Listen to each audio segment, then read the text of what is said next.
One art, one shot, now the future is yours. Go! Yeah, I was building on the lecture. Verses coming daily under pressure. Working on the plot and the scheme. The true stock trademark is at the edge of your dreams. I'm talking one shot for the kill. The priest cut threes up, straight dropping the chills. I'm talking taking over pieces and shares. A bomb race sky high. Check the movement is here. Yeah. It's one art, one shot. Now the future is yours. Go. Yeah. It's one art, one shot. Now the future is yours. Go. It's one art, one shot. I'm turning dreams into reality. In the lab with the formula and chemistry. The memories spark and motivate and make the industry shake. We put the bars in the brakes. I'm talking one chance at best, yes. Painting pictures for the culture, keep the brushes fresh. Flip the cover, work the drummer, passion never rests. Freedom is our teacher, under pressure, now we blessed. See, I was so go for the go. It's one art, one shot, now the future is yours. Go!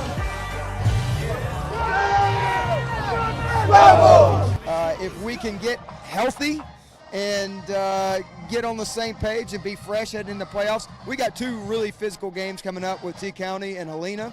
And hopefully we can get through those unscathed and get on a roll heading into the playoffs, because we'll hopefully head back to Alabaster in round 2.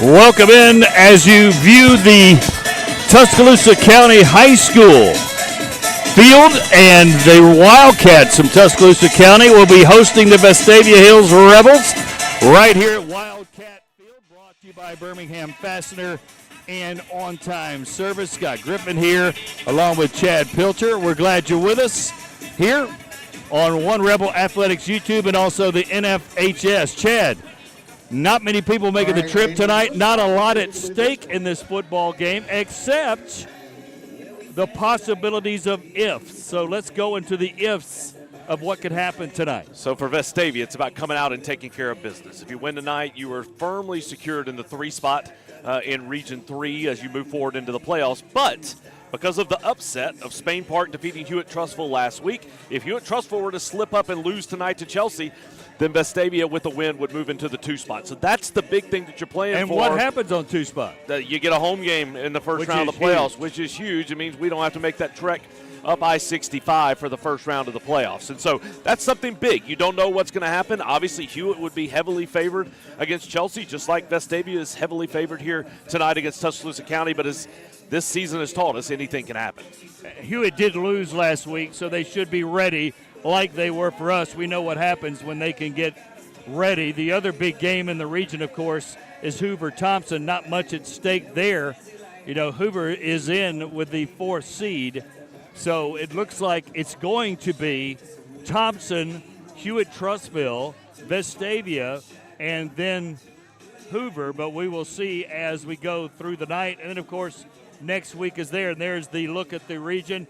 Tuscaloosa County started hot, but their region schedule has gotten tougher, and you see with their record what's happened. Yeah, Tuscaloosa County started 3-0, then they got to 4-1, but since that time they've lost their last 3 in a row. They lost to Hewitt-Trussville 42-7, Spain Park 35-14, and Hoover 37-10, and then Thompson 39-0. So they're trying to get right here, but they are out of the playoffs. They will not be making the playoffs regardless. What really jumps out to me here as you look at these standings is, number one, Hoover at 4-5. If they lose tonight, they will be under 500. I don't know when the last time that happened, but it's been a long time for Hoover High School to be under 500 in year 2 under head coach Wade Waldrop. And then the other big thing is look at Spain Park. They had a couple of guys out when they played Vestavia. This is a really good football team. They beat Hewitt-Trussville last week. Dangerous team. And this is where, when you look at the rules, the Alabama High School Athletic Association, you take the top 4 teams from each region. I guarantee you, if you matched up the top 16 teams in this state in 7A football, Spain Park is one of them. But unfortunately, because of the rules, they're not going to be able to get into the playoffs. No doubt about that. So County High is 4-4, as you see. Chelsea 2-7, and then Oak Mountain there 1-8. Bring it up. Let's take a look at the Vestavia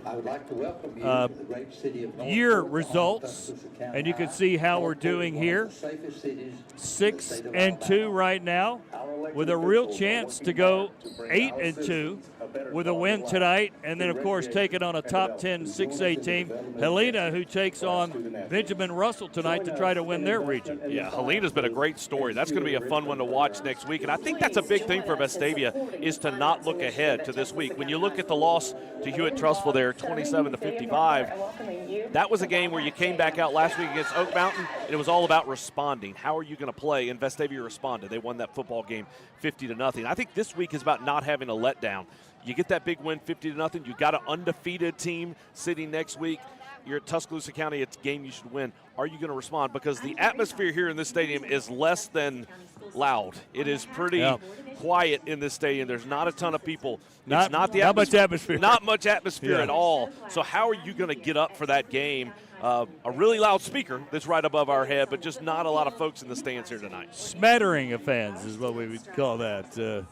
Showing up. So hopefully a lot of people are watching on One Rebel Athletics. Let's look at the head-to-head matchup of these teams as we've gone on. Vestavia really jumped on them early last year. If you remember, they lead the all-time series. This is one of the few where we've won a ton in a row. We haven't lost since 2014. Yeah, this is the team Vestavia's had their way with. And last year was a really big win. That's a Tuscaloosa County team that went 6-4 last year, so they had a pretty solid season. Vestavia just dominated that game from the get-go. Let's check in with our third member of the crew, B.J. Milliken, who is down on the field. And B.J., it's a nice turf. It's a great field, but we were talking about the atmosphere, but there's not a lot of atmosphere going on.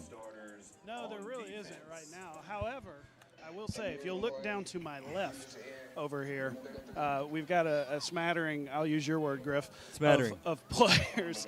I say players, of young guys throwing the ball around. I got hit by one just a minute ago. Yes. But I will say the atmosphere is a little bit less than stellar right now. This is a nice field. It's a really nice field. And honestly, last week at the beginning of the game, I was saying how it was there was a nip in the air. It was a little cool. But here we are just days before Halloween, and I'm kind of sweating a little bit for the first time in a while. So I don't think the chili factor is going to even play in tonight. So we'll see about that. But I think I'm going to, if you can hear me, I think I'm going to maybe play a little bit. You're going to tackle those guys like that security guard did at Alabama last week? I might. I don't know if I've got it in me. I might hurt viral. myself, yeah. VJ's standing on natural grass, Chad. Make a note of that. Not on the turf himself, so we appreciate VJ.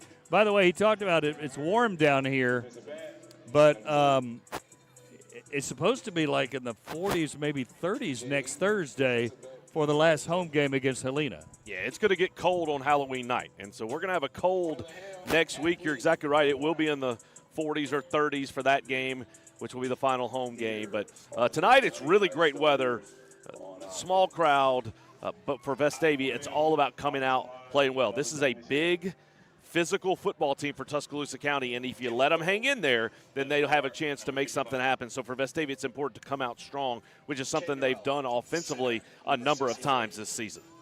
All right, we will take a break. We'll come back with a pregame conversation with head coach Robert Evans. You're watching the Rebel Nation Sports Network, Vestavia, Tuscaloosa County. Stay with us.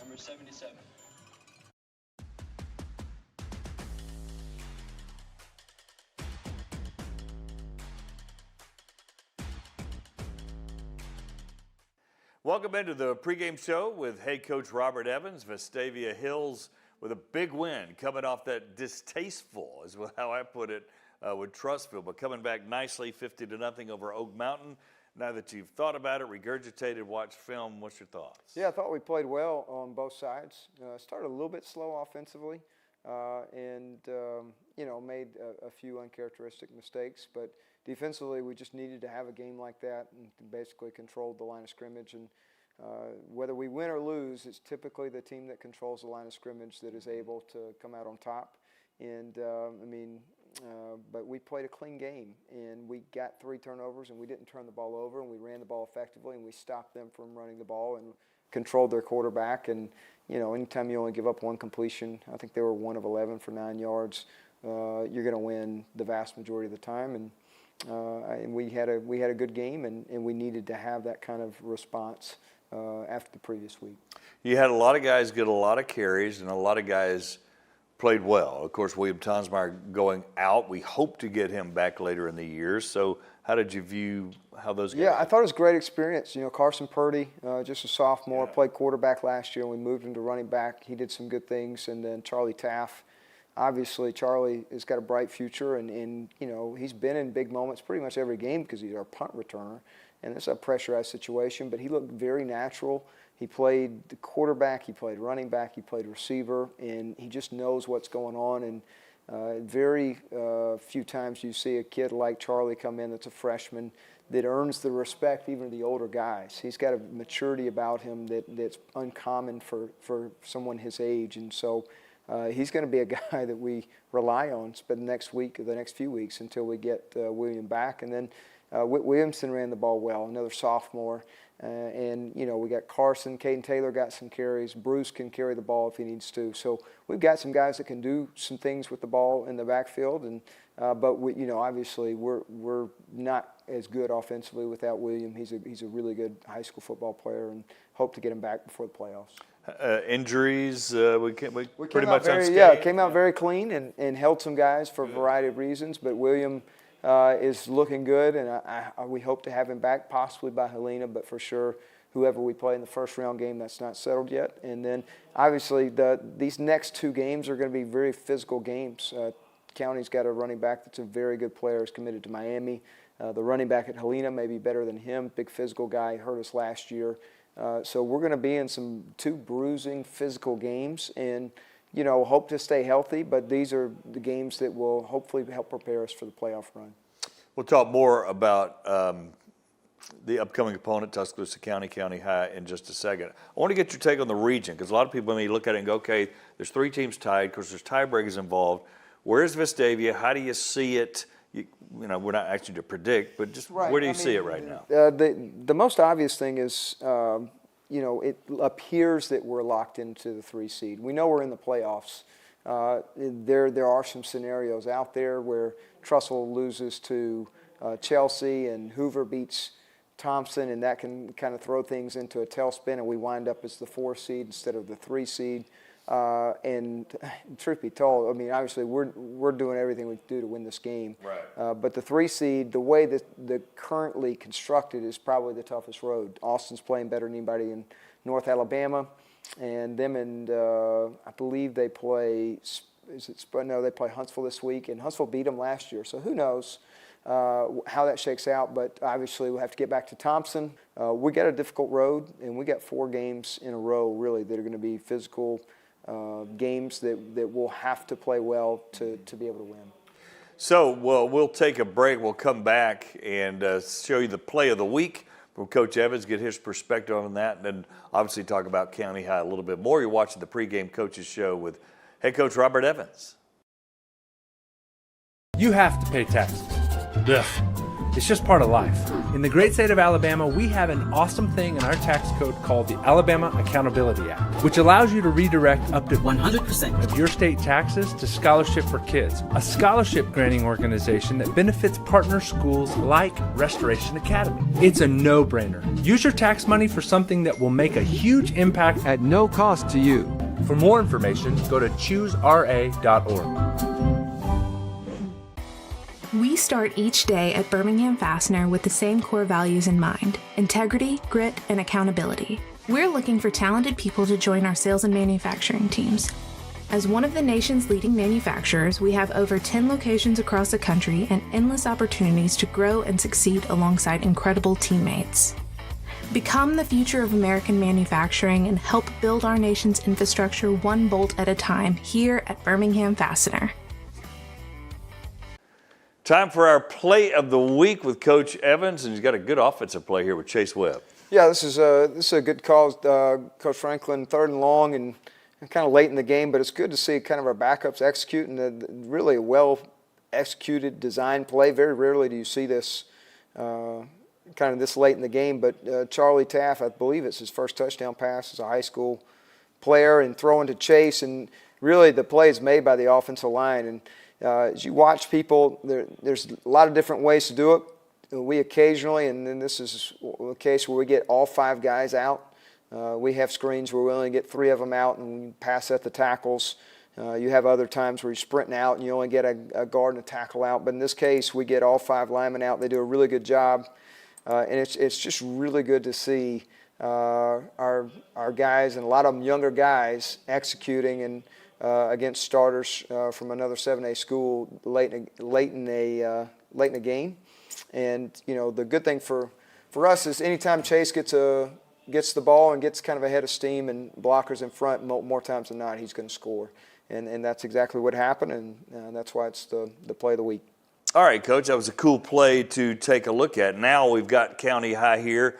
As you said, they're physical. They're very large, first of all. Yeah, they're big on both sides of the lines of scrimmage, and that's something that obviously, like when you self-evaluate and look at yourself, like what would you do if somebody was playing us? And, obviously do something similar to what Trussville did. And they're stylistically similar to Trussville in a lot of ways. They don't have the athletic quarterback like Peyton Floyd, but they do have the running backs, and their running backs are as good as anybody we've seen this year. And I think the Riley kid is committed to Miami, and to Coach Cristobal down in South Florida, and then the backup 28 for them is arguably maybe even a little bit better. So we're going to have some issues tackling those guys, but we're going to have to hold up at the point of attack better certainly than we did 2 weeks ago.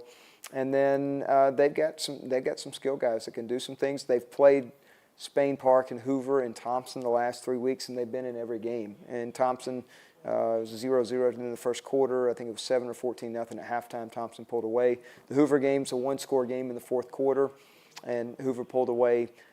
In Spain, same thing. They pulled away late. So we're going to have to play to win the game. And but it's a good challenge, and there's not nearly as much this year on this game, riding on this game as last year. But ultimately, if you're a competitor, you want to win. And we're going down there to win, and we'll do whatever we need to do to win the game. And obviously, if we get people banged up, we'll make a game time decision or in-game decision on how to proceed. But it's kind of proceed as normal and play like we would normally play and get to the playoffs, hopefully, on a winning streak. You have had the ability to play more defensive guys the last 2 or 3 weeks. Yates Bannon's been in there, Alan Peterson, a lot more guys. That obviously helps when you're playing a physical team that you've got more body. Yeah, it's going to have to because we start 2 guys on our front under 200 pounds. Right now we have 2 guys, maybe 3 on a given day, depending on how much some of these guys have eaten. Over 200 pounds. And so it's very uncommon to have, and we just had bigger bodies last year. And so we're having to make up for it by playing more guys. But our guys that are lighter, that are playing in the fronts, have done a really good job, and for the most part this year. And it just kind of is what it is. We got what we got, and people understand that. We understand that, and we try to mask our deficiencies as much as possible, and that's part of the fun of coaching. So finally, what do we expect from them defensively? They're all kind of all over the place. So they're more sound, I would say, than they've been in years past. Some of the past couple of years, I think as Coach Weingartner got in there, trying to figure out what is their identity, what do they do well. They do blitz quite often. And it's kind of like us a couple weeks ago. You blitz, you can have some success, but you also get caught in some things and give up some big plays. We hit them on a bunch of big plays last year, and really got the game out of hand by the second quarter. I just don't think it's going to be that kind of game. I think they'll make us try to beat them methodically, moving the ball down the field. And I just don't think they will gamble nearly as much as they did last year. And I could be wrong, and they've been effective in some of the pressures, but we've shown a propensity when people have blitzed us this year. We've hit some big plays, and so I think we'll get more of a base look from these guys. But that's part of the fun of unwrapping a game on Friday, is figuring out if what you think's correct or not. Last region game of the year, next to last game of the year, as far as regular season is concerned. Thanks to Coach Robert Evans for hanging out with us. We'll take a break, come back with the starting lineups and much more here on the pregame show.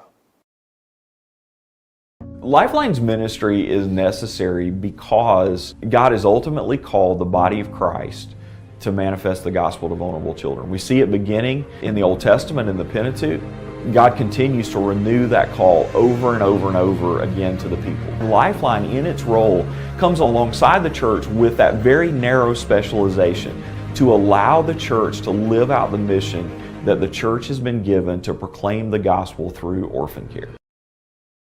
The on-time service technicians are really good, and Alabama homeowners agree.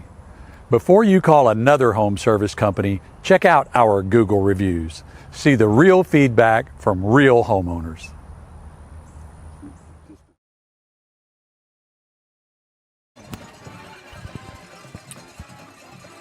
There's the County High Wildcats running through the sign here on their home field.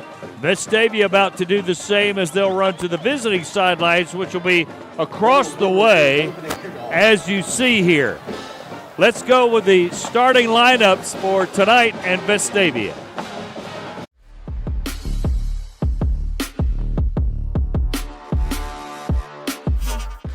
John Ballhead, senior quarterback. Carson Mann, junior running back. Caden Taylor, senior running back. Ken Richardson, senior receiver. Cooper Mollison, senior receiver. J.D. Livingston, junior O-line. Landon Page, junior O-line. Phil Hewen, senior O-line. Ford Brown, senior offensive line. Caleb Boylan, sophomore O-line. Bruce Littleton, junior tight end. Jordan Ross, senior edge. Chuck Hammock, senior defensive lineman. Ethan Denneberg, senior defensive end. Harrison Faust, senior nose guard. Jacob Watson, junior linebacker. Grayson Bruno, junior linebacker. Gibson Bean, senior linebacker. Boucher, senior safety. Spence Hanna, junior safety. Jack Mayhall, senior corner. Cohen Nelson, senior cornerback.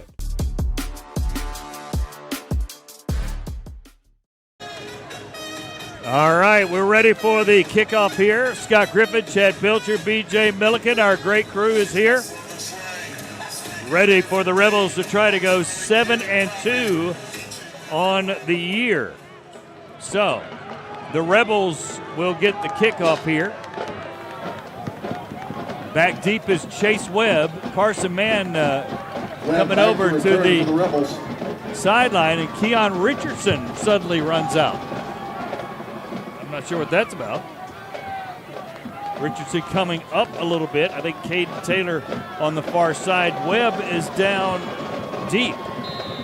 So normally they have two deep, Chad. This time kind of a diamond shape. And they'll kick it to Richardson at the 25. And he doesn't get much running room at all before he is tackled right there. Yeah, and a smart adjustment by Vestavia. With Webb having the success that he has, you know people are going to kick it short as they did there. So what do? You wait a little late.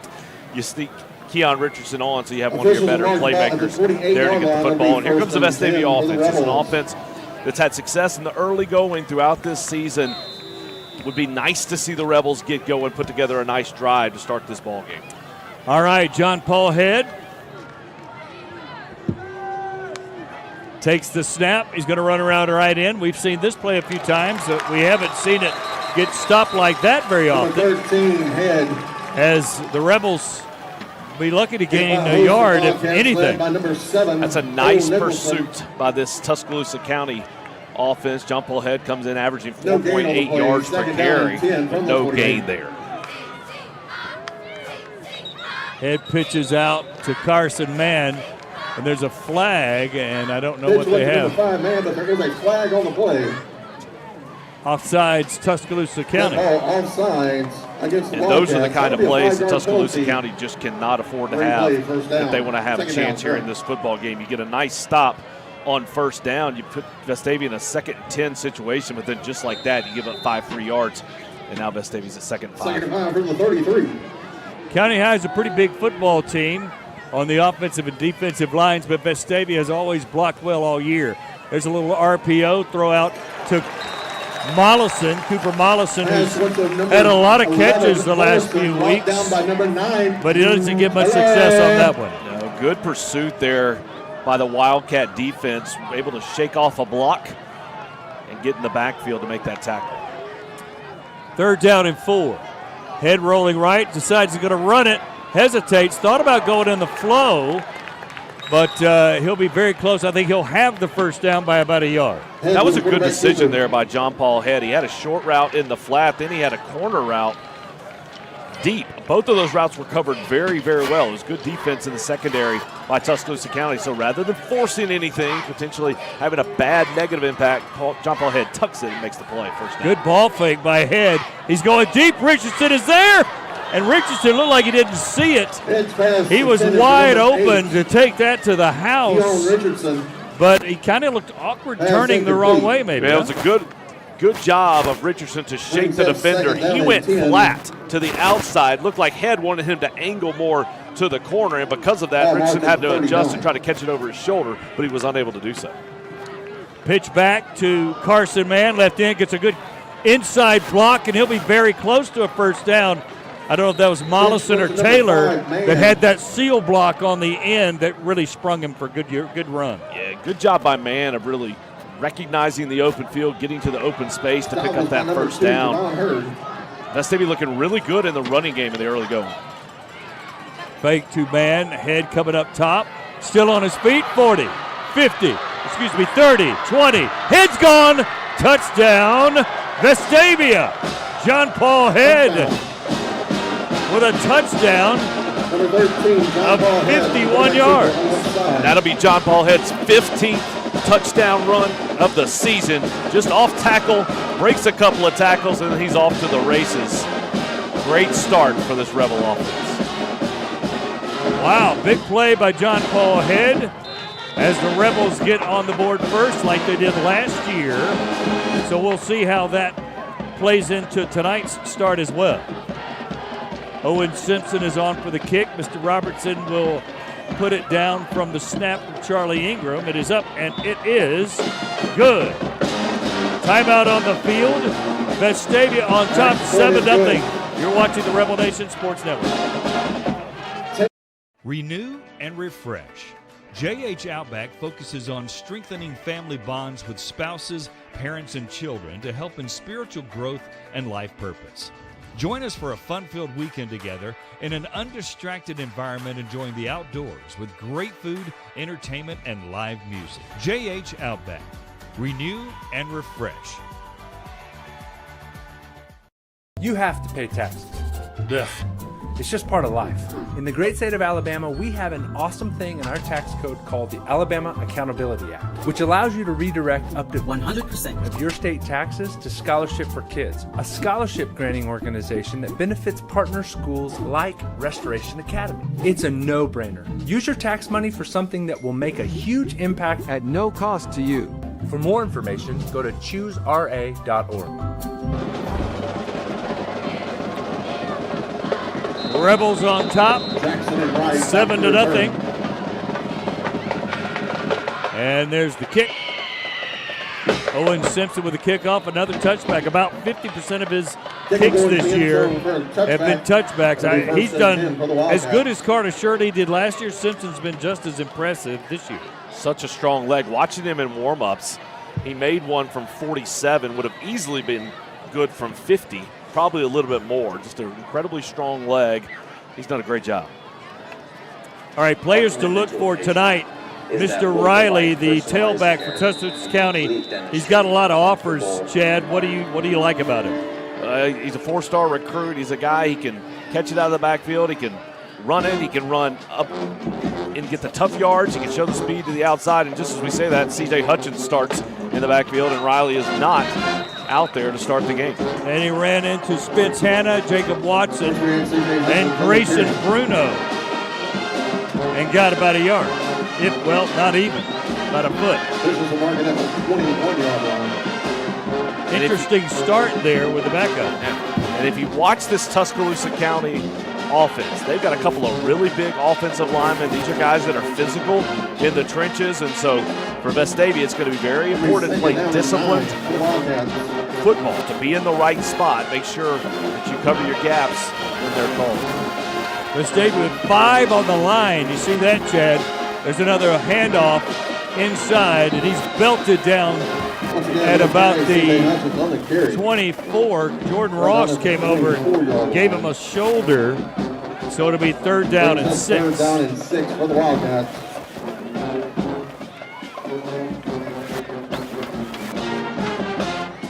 kind of interesting that Riley has not gotten in there yet. Well, it makes me wonder. I'm trying to find him on the sideline, and I don't see him. We got very little information prior to this game, including from Tuscaloosa County. From Tuscaloosa County. We didn't even get a roster. And so you won't hear many names from their side. Smith drops back.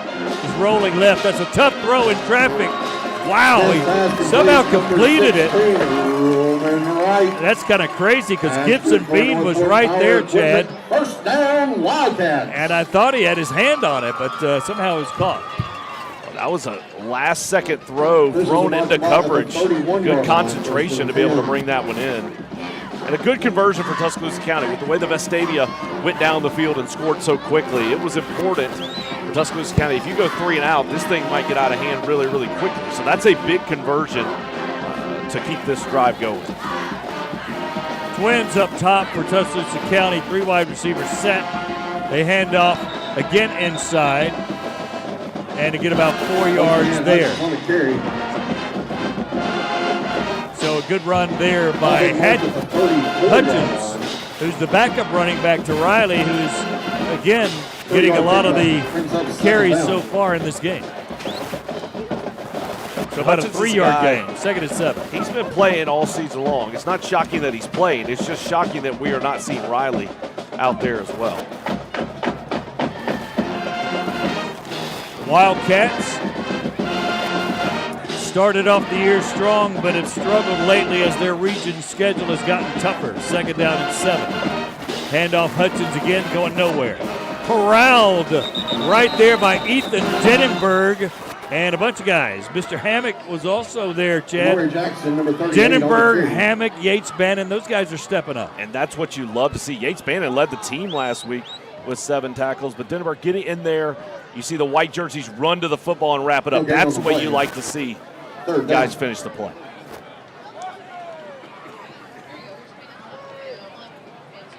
So 3rd down and about 9. Rebels on top 7-0 over County High.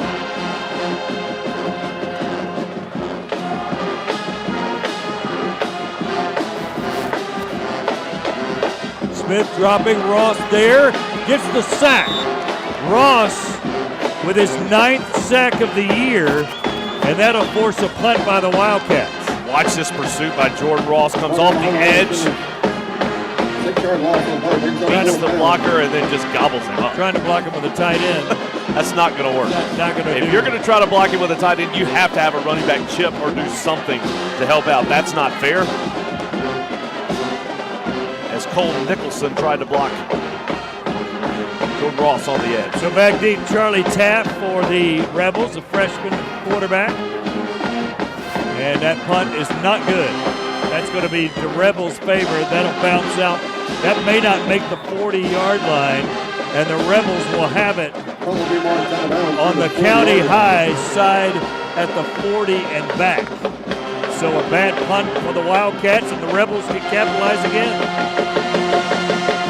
I thought that gave him a generous spot, and that was a 20-yard punt. Oh, that's a very generous. It went out at the 40. Wow, they gave him 4 yards on that.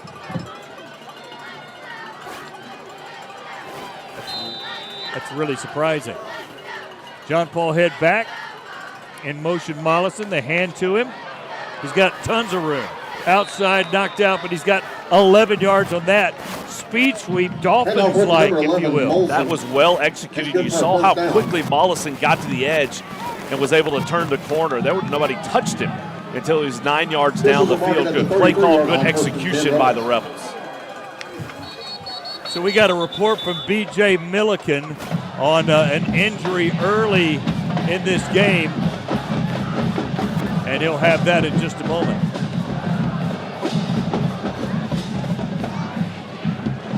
The whistle blew. Not clear. No signal from the referee. First down and 10, in motion, man. He goes out there to block, but his man, he had engaged him, but Richardson ran right into the block instead of cutting inside. Short game and good block by man, but a flag came out. They may get him for holding. All right, let's go to B.J. Milliken, who's got some news on Mr. Littleton. Yeah, guys, the first play of the game, the kickoff, Bruce Littleton, the H-back, who's been a big part of the Vestavia offense this year, came off. He is now without shoulder pads. He's got ice on that left shoulder. Apparently, he injured it on the opening kickoff. All right, and that's a starter at Y. That's a guy that's rough and tough. He can carry the ball. He can catch the ball. That's not good. So first down and about 20 now. Football back near where it was on the original line of scrimmage. Head drops. Wide open is Keon Richardson. Shakes a man outside to the 22. He's got the first down on one play. Nice job by Keon Richardson of making the catch and getting extra yardage, and good job by John Paul Head. As he threw that football, he took a shot, got rid of it just in time, but a nice throw and catch for the first down. Rebels back in business. Head fakes to man, gets belted hard for about a yard gain.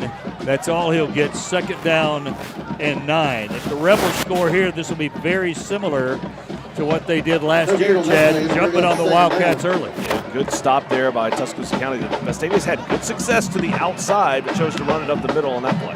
Head throws it out, screen to Richardson, runs inside. He's got about 9. He'll be very close to a first down. They're marking it just shy, maybe 2 yards shy, at the 14-yard line. And again, good blocking on the edge by Carson Mann and Caden Taylor. That's what is allowing these receivers to pick up the extra 2, 3, 4 yards each play. Head again fakes it inside, got the first down. Ball loose. And County High, I think, has it. John Paul Head with a fumble. And County High falls on it. Recovered by the Wildcats. John Paul Head had picked up the first down, but as he took the hit, from the 5-yard line, let the ball kind of come away from his body, and that's when he took the hit. It popped out. Tuscaloosa County picked it up. So a big break here for the Wildcats as Vestavia was well on their way to going up 14-0, but the Wildcats come up with the turnover, and now they'll have the ball on their own 5-yard line. But starting back deep in their own territory here at the 5-yard line.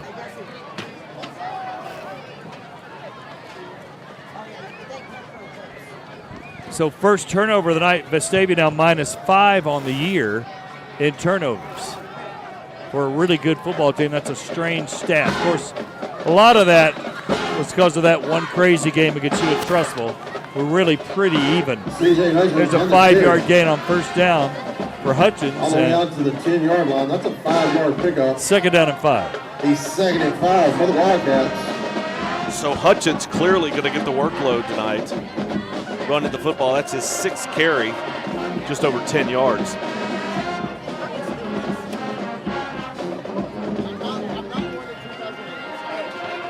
County High coaches signaling in, trying to slow the pace of the game as well, Chad, to make sure. Second down and 5. Handoff Hutchins inside, bouncing outside, still dropped down. He only got about a yard. And once again, watch the way the Vestavia defenders are running to the football. It's outstanding pursuit, flying to the ball. Not just allowing one guy to get there and try to make the tackle on his own. It's multiple defenders sprinting to the ball to be involved in the play and make the tackle. For the Wildcats. So third down and 5 at the 11. Tuscaloosa County was able to pick up the first down on their first series last time. We'll see if they can do it here. It's a similar third and medium situation. Handoff, again, Hutchins right side, 3rd and 5, he's got the first down. So a handoff after they haven't run the ball well, but he had it up on that left side to get the first down. Seemed to surprise Vestavia a little bit. That 3rd and 5, it's as if you expected them to put the ball in the air. Instead, they go to Hutchins. Had a chance, though. They were able to stop him just a little past the line of scrimmage, had him held up, but a good job by Hutchins to continue fighting, to continue to push forward. And when he didn't go down, he was able to make some extra yards, which ultimately got the first down. So that's a nice conversion again for the Wildcats.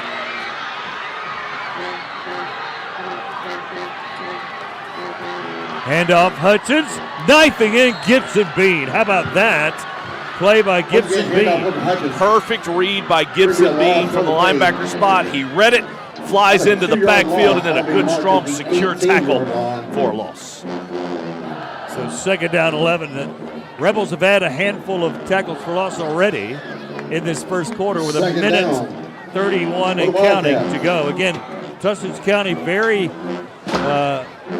gladly taking a lot of time off this clock between plays. That's just not something you're used to seeing in high school football, but they are trying to use as much of the play clock as they can. It's currently at 7. Smith throws it out, got a screen. The lineman got out there pretty quick, but it's only about a 3-yard gain. Chuck Hammock was in on it. Mayhall came up hard, as did Spence Hanna. Hammock has really improved. He got out there in a hurry. And that's what's been really impressive so far in this ball game for Vestavia, is the way that the defenders are running to the football. It's every single play. And they've got a pep in their step with the way that they're pursuing the ball, and that is certainly affecting Tuscaloosa County. Third down and 8. Pistol formation for County High, which is usually one of their base formations. Smith drops, throws it, and that's an errant pass. You knew that was off as soon as it came out of his hand. So the turnover doesn't hurt Vestavia, except it stops a possible score. The Wildcats will have to punt away. Yeah, again, good coverage in the secondary by Vestavia. With that throw, there was not going to be a chance to convert regardless, but it was well defended. Even if he had made that catch, he was going to be tackled very quickly and would have been short of the first down. So this Vestavia defense has come out, done a really good job on the first 2 series of the game for Tuscaloosa County. The Wildcats only have 22 yards of total offense. Charlie Taft back to return for the Rebels. Taft this time will have a chance to return it, but he'll call the fair catch. Called by Taft. And Vestavia will again be very close to the Tuscaloosa County side of the field, where they'll start their third offensive possession. 22 seconds to go in the first quarter. For Vestavia, it's continue to do what you've been doing, but hold on to the football. In this first quarter, Vestavia's already put up 124 yards of total offense, 31 of those yards through the air, 93 on the ground. Head trying to get around in, still on his feet, and he'll get 6 or 7 before going out of bounds. Oh, no, they'll roll the clock right there. We'll see if they get another snap in with under 9 seconds to go. I think Vestavia will let the clock run out. This is the market across at the end of the first quarter, the score, Vestavia 7, Tuscaloosa County nothing. You're watching the Rebel Nation Sports Network. Renew and refresh.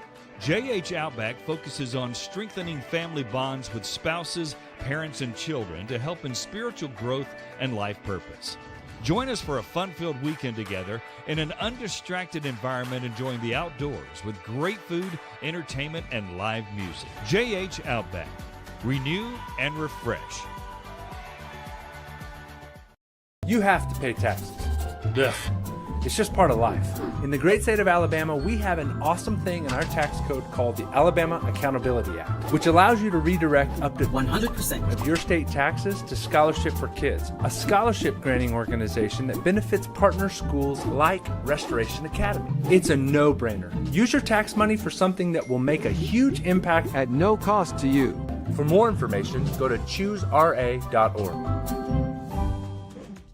At this time, I'd like to say a special congratulations Welcome back to our girls to the Rebel Nation Sports Network. Scott Griffin, Chad Pilcher, BJ Milliken here on the sidelines. There's a good look at Mr. Franklin and his offensive unit as they get ready to turn it around. There's some of our good crowd over there. Made their way down here.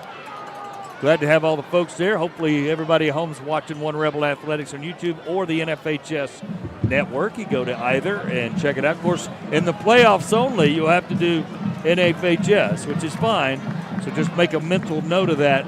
When the playoffs begin, we will be on that particular network and not the YouTube channel. Second down and 5. Trips to the top. Head flanked by Man. Man outside, trying to get outside. still he just could never get around that corner as the Wildcats pursuit caught up with him. Yeah, good patience by Man, although you saw several times he wanted to cut up. He wanted to cut it up and try to get north and south, but the Wildcats did a good job of stringing that play out, forcing him to the sideline, which forces a 3rd and 1. Still got about 3 yards there. And they're going to pick it up the easy way. Are they going to call a flag on Vestavia? No, it's going to be offside. Yeah, it's a shift by Vestavia, and they're going to – Tuscaloosa County jumped, although the Vestavia offense is backing up. Procedure against the Rebels. That'll be a 5-yard penalty. It's always tough to see. The Vestavia offense, what they do, the offensive linemen get set, and then they shift and basically move to the left side or right, whichever way they might go. A Tuscaloosa County defender certainly jumped, but the call came out as against Vestavia, saying it's a false start. So 3rd down and a very long 6 for the Rebels.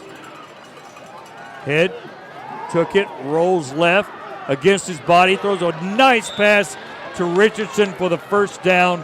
That's just perfect, getting your shoulders square to throw the ball. You know, that's not easy to do. You have to turn a long way to get your body square and deliver a strike. Good job of John Ballhead recognizing the open receiver and hitting it quickly.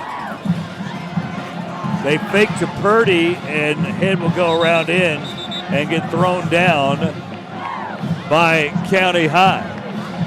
So he'll get 3 over there. And John Paul Head, just such a workhorse, came into this year, to this game, I should say, with 164 carries, and he has 7 tonight. That's a lot of carries for a quarterback. 784 yards coming into the game. Head going deep, play action. Richardson there, just overshot it. You could say there's double coverage, but Richardson was open. He had inside leverage on the coverage. Well, Richardson was open, but Taylor was more open. And so that was one of those. You had 2 routes running, almost a double post that way. Caden Taylor, no one even close. The defenders from Tuscaloosa County got confused. They both ran to Keon Richardson. Richardson was open as well, but unfortunately, Vestavia's not able to convert that one. Jump ball Head throws it out. Taylor open again in the flat, lowers his shoulder. He's got a 1st down with a 10-yard gain on the right side. And although he missed the deep ball, John Paul Head has been throwing these outside, these out routes and these short balls very well tonight. And that's coming off of a game last week where he threw the ball really, really well. So that's an extra zip on the ball. We've got another whistle. John Paul, 63% completion for the year and averages just about 150-plus yards a game. We'll take a quick 45-second break. You're watching the Rebel Nation Sports Network. Lifeline's ministry is necessary because God has ultimately called the body of Christ to manifest the gospel to vulnerable children. We see it beginning in the Old Testament in the Pentateuch. God continues to renew that call over and over and over again to the people. Lifeline, in its role, comes alongside the church with that very narrow specialization to allow the church to live out the mission that the church has been given to proclaim the gospel through orphan care. The on-time service technicians are really good, and Alabama homeowners agree. Before you call another home service company, check out our Google reviews. See the real feedback from real homeowners. Hello, everybody. Scott Griffin, Chad Pilger, B.J. Milliken, our great crew here. 1st and 10 Rebels, up 7-0. Their 3rd drive, their 2nd drive ended with a fumble inside the 10, but trying to go up 14-0 now here in the 2nd quarter with about 11 minutes to go. Handoff, reverse. Mollison going nowhere. The spacing didn't seem there, and the timing off a little bit, Chad, but it didn't work. No, tried to go to the reverse. John Paul Head tried to block that a little bit, but really nothing he could do with the good pursuit and really the good angle from the defensive end. Did not bite, did not go for the fake, instead stayed home. It was in a perfect spot to make the tackle. Taff around in, cuts inside, and he might get a yard or 2. It'll be 3rd down and 12. We might get a chance to see an Owen Simpson long field goal here. We'll have to see. if they fail here on third down. I think that's the third tailback of the night, maybe the fourth tailback of the night that we've seen for Vestavia. Obviously, William Tonsmeyer and his 573 yards rushing are not in, having hurt his ankle. Yeah, Mann has run the ball. Taff has run the ball. John Paul goes deep. Mollison is there. Boy, he had a chance. Again, a couple of guys on him. Probably luckily that went to the turf there as the Wildcats had Mollison covered. Yeah, twofold there. One, they had him covered. We got a late flag comes in. So we'll wait and see it. Standing right where the quarterback let go of the ball. Flag on the play. They're going to call holding against Vestavia. Against the Rebels. So obviously, Tuscaloosa County will decline that. Well, maybe not. Maybe they're going to take that. Well, if they do, they'll definitely back them up out of field goal range. You would think they would decline that to go to fourth down. And we'll see. They're declining it. So fourth down, and this would be a 49-yard field goal. Penalty will be declined. That'll be fourth down. Again, Simpson, I've seen him warm up and hit some 50-yarders. You heard Chad talk about it. Over 12 yards. And they're going to kick it, looks like. Now they got Robertson in. Where is Owen Simpson? Oh, there he is. Okay. Number 96. So Owen this is Simpson. a 44-yard field goal. And this is certainly within his range. I mean, he was kicking 47 in warm-up, so we'll see if he can get a good leg on it. He's certainly capable. Good snap, good hold. Simpson up. I think it's good. How about that, Owen Simpson? 44-yard field goal for him, and the Rebels go on top 10-0. We'll take a break. You're watching the Rebel Nation Sports Network. We start each day at Birmingham Fastener with the same core values in mind: integrity, grit, and accountability. We're looking for talented people to join our sales and manufacturing teams. As one of the nation's leading manufacturers, we have over 10 locations across the country and endless opportunities to grow and succeed alongside incredible teammates. Become the future of American manufacturing and help build our nation's infrastructure one bolt at a time here at Birmingham Fastener.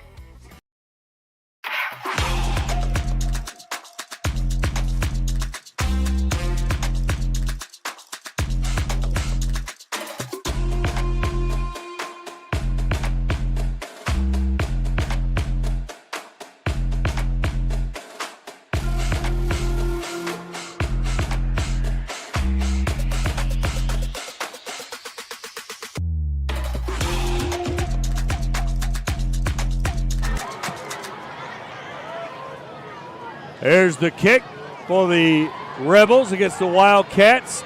Got some room on this side, but the Rebels close it down pretty quickly at the 25.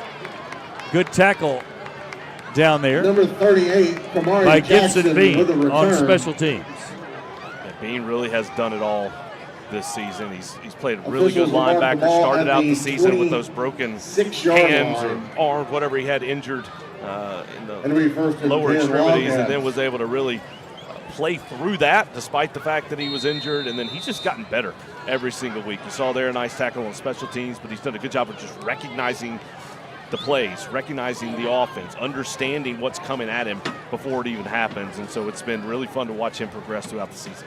Good to see Caden Daniels back in. He's about his third game back, and he's come back and hit hard for the Rebels. There's a pass over the middle, almost picked off. Wow, cutting right in front was Beauchet, but I think he intercepted it before he actually caught it. It almost surprised him. It was thrown so well to him. Read perfectly by Beauchet, stepped in front, hit him right in the hands, but unable to reel it in. Second down and 10 for the Wildcats. Good look at two very good safeties, Spence Hanna and Beauchet. And remember, Beauchet did a nice job filling in when Gibson Bean got injured at linebacker, and Cross Tonsmeyer had to step up at safety earlier in the year. Second down and 9. Handoff Hutchins, right side, and he'll get maybe 5 before he was drugged down by Gibson Bean again. He marked down at the 30-yard line.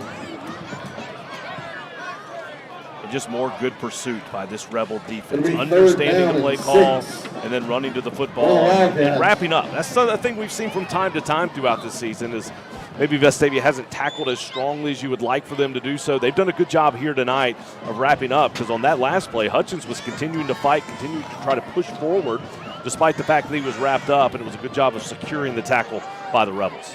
3rd down and 6.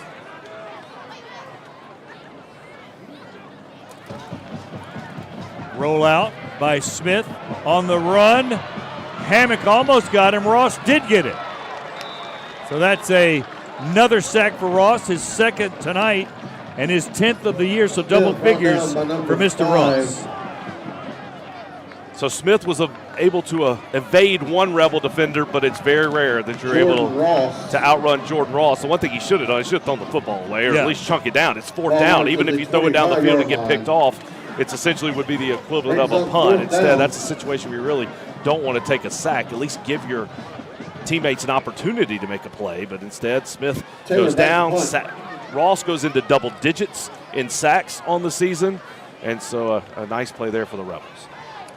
Another sidewinding kick. Taff will call the fair catch at the 50. Number 19, Charlie so the Taff worst with a fair field catch. position after the opening kick has been the 46 of It'll be Vestavia. 1st and 10, Everything else has Rebels been 50 and at the in 50.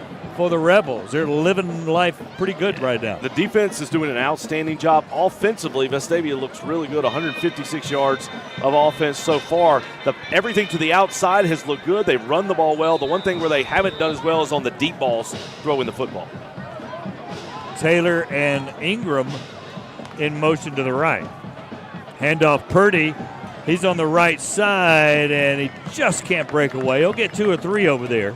Number 15, But Purdy, on the carry. thought it looked like it 1 could yard be pickup. more. Carson Purdy, a sophomore, who looks pretty good, too, for the future of the Rebels. He's done a nice job running the ball. Cross 50 at about the 48.5 On yard that line. one, you're just 2nd looking down. to get to the outside. Coming into this game, Purdy had 9 carries for 37 yards. Chase Webb, again, with that premature motion, and he's so quick getting out to the 41 for his Pass number 2, 4th catch Webb. of the year. He had 3 for 75 coming in. 2 of those were touchdowns, but they got him in motion like Tyreek Hill and the Dolphins are beginning to do. And that's so tough to defend because it gives you that running head start, gets you to the edge. Hard to see where they spotted this. Just right at the 40-yard line. I think they're going to have to. They're moving it now. There they go. Okay, it looked like they were about to bring out the sticks. They needed to get to the 40. Yeah. They got the nose of the football right to the 40-yard line, so now It'll they be do 1st move and the 10 sticks, and it's from another the 40. first down for the Rebels. Richardson in motion. Handoff. Oh, what a good, cool play. They lost 4. I liked it, though.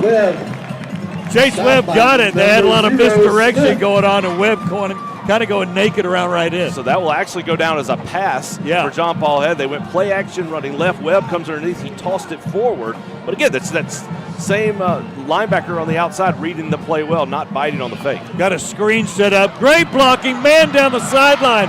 He's going to score. How about it? Oh, he stepped out of bounds at the 9. Complete, number 5, man. Somebody's injured over there. Got another flag on the Rebels. Oh, no, it's not injury. He's just upset. Flag on the play. Holding. Hill Hewen can't believe he got Against the called for Rebels. holding. Man, I thought I had a touch on him, but he got pushed out of bounds right there, but it doesn't matter with the holding call.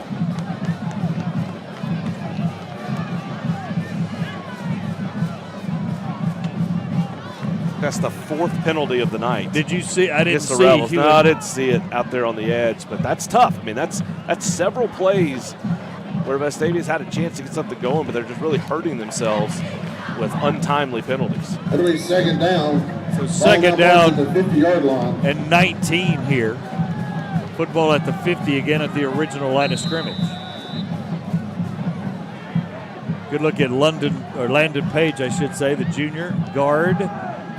John Paul drops. He's got a man open. Boy, he threw that well. And Caden Taylor was there, but a flag is down. There might be a hold on defense. I think they're going to get pass interference Caden Taylor on that one. A lot of pushing and shoving down the field. Taylor was trying, he was behind the defender and trying to accelerate to get to the ball, but was Defensive pass grabbed interference. there, and the pass interference is the call. Against the Wildcats. So defensive holding on Vestavia, on Tuscaloosa County. So it's an automatic first down. Or no, they still had second down. They called it pass interference. Okay, he did that, though. We had 10-yard penalty, replay, second down. So it's a second down. Okay. Head ball fake, goes inside. 3-yard gain, maybe. Head on the carry. So it'll be third down and by 7. number 94. And so you're at the spot where Vestavia's probably in 4-down territory here, depending on what happens on this third down play. If you're able to get it under 5, I think Coach Evans are likely to go for this just because it's a little too long for a field goal and too close for a punt. Head drops, rolls. Wide open is Richardson. He had man wide open short, but he got it to Richardson downfield. And if you don't want to deal with fourth down, you just pick it up on third. That was Right, a really there you good go. job. We've seen several plays. That's clearly a focus here tonight for Vestavia, is getting John Paul Head out of the pocket. We've seen some reverse out rollouts. He goes against his body, and then that's a hard throw to get those body turned. He's done a really good job of it tonight. 5th catch for 51 yards for Richardson. John Paul Head is very close to a first down. He'll be John Paul Head on the quarterback. maybe 10 there. Very Let's close see. to the first down. And they are marking it a first down. Officials are calling it 1st and 10. And this is the type of rhythm that Vestavia has had all night. The only thing that's really slowed it down Timeout are call. the penalties. They've stubbed their toes a little bit there, but the Vestavia offense has really done a nice job moving up and down the field. We'll take a 45-second break. You're watching the Rebel Nation Sports Network. You have to pay taxes. Ugh. It's just part of life. In the great state of Alabama, we have an awesome thing in our tax code called the Alabama Accountability Act, which allows you to redirect up to 100% of your state taxes to Scholarship for Kids, a scholarship granting organization that benefits partner schools like Restoration Academy. Use your tax money for something that will make a huge impact at no cost to you. Renew and refresh. JH Outback focuses on strengthening family bonds with spouses, parents, and children to help in spiritual growth and life purpose. Join us for a fun-filled weekend together in an undistracted environment, enjoying the outdoors with great food, entertainment, and live music. JH Outback. Renew and refresh. Welcome back. Scott Griffin, Chad Pilcher, BJ Milligan.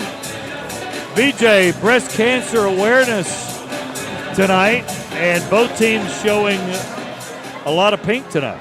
Yeah, don't adjust your sets. That is pink. We've got Tuscaloosa County students.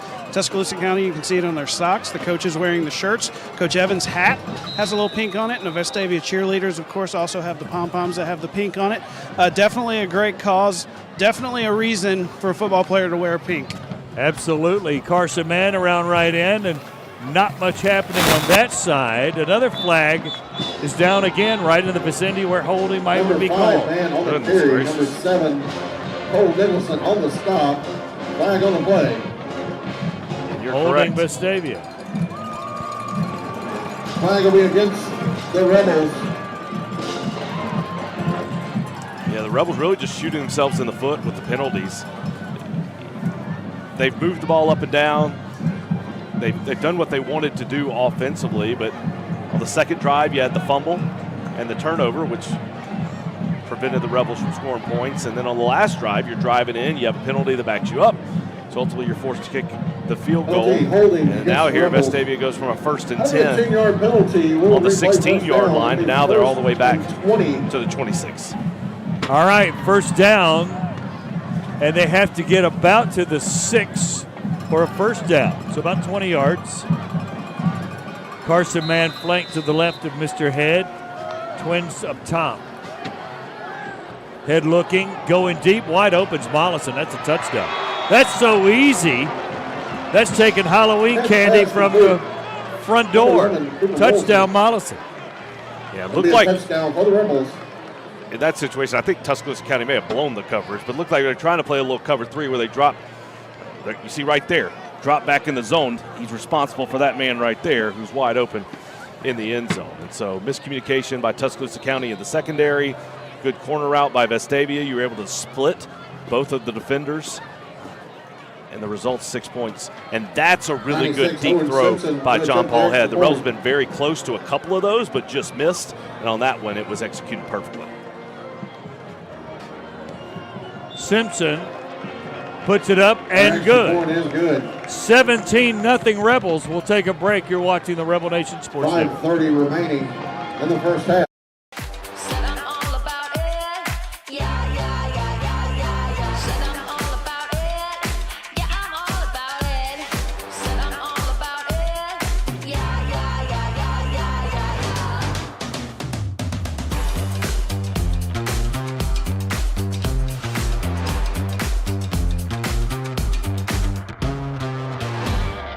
Are you sure about the air you breathe at home?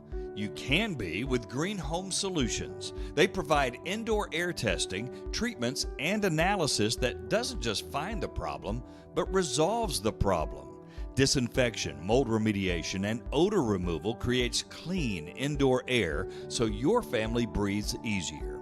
Call Green Home Solutions at 205-968-1425. That's 205-968-1425. There's the kick.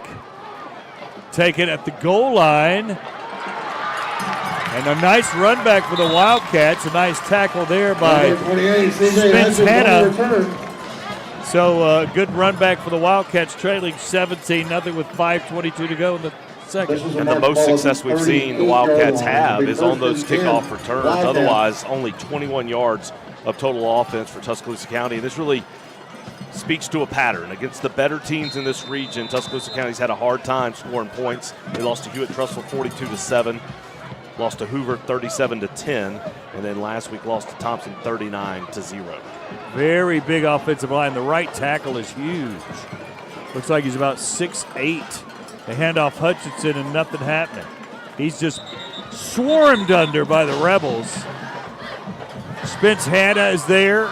Gibson Bean, Jacob Watson, Mr. Ross, all there. And you get the field for Tuscaloosa County. At some point, they're going to have to take a shot and throw the ball down the field. They've only attempted 4 passes on the night, 2 of them complete. The longest was for 7 yards. And so with the way the Vestavia is running to the ball, they're doing a great job of pursuing in the run game, just nothing doing at all running the football for Tuscaloosa County. If they want to have any success offensively, you feel like they're going to have to throw the football downfield. So far, they've run it 12 times for 8 yards. So second down and 13. Smith going back deep. And a little push there, but no call. Boucher was in great position to defend that pass. Flag in the backfield, holding on the Wildcats. So they do take that shot down the field. It was going to happen. Vestavia was just really shutting them down offensively. After getting the loss on first down, then the incompletion on second down, Coach Evans is going to decline that penalty. So it will be 3rd and 14 for Tuscaloosa County. I thought that last play potentially could have been offensive pass interference. I thought that's what I was thinking. O'Shea was in great position, ready to field that ball. He was shoved from behind, but no flag was thrown. So it'll be 3rd down and 12. Hammock was over there in the County High huddle. He was lost for a second. Had to get back on the right side of the football. So it's Ross, Hammock, and I thought that was Alan Peterson, but actually it's Walker Gardner on the defensive line right now. Smith throws, almost picked off again. Bean was right there too. Cohen Nelson got a hand on it, but the ball falls errantly to the turf, and the Wildcats have to kick it away again. That time, Braden Smith locked in on one receiver. It was a 2-receiver route, but just a total cluster over in that area.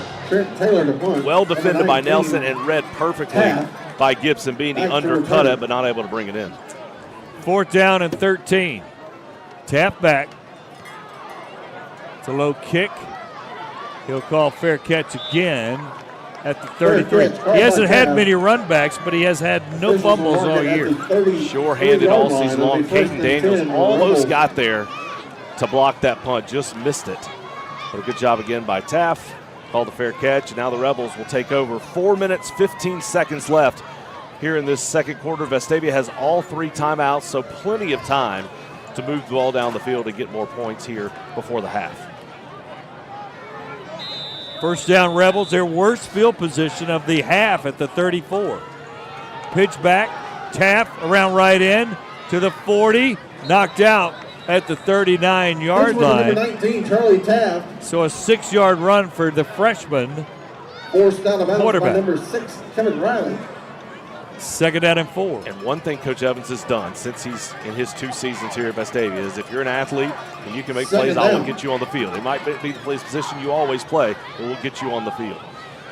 Head running around right in, but not a lot going on that Head play. with the quarterback keeper. Hit by number 13, Jay Etman. And he might lose a yard. And number 1, Clay Hill. So third down and 5.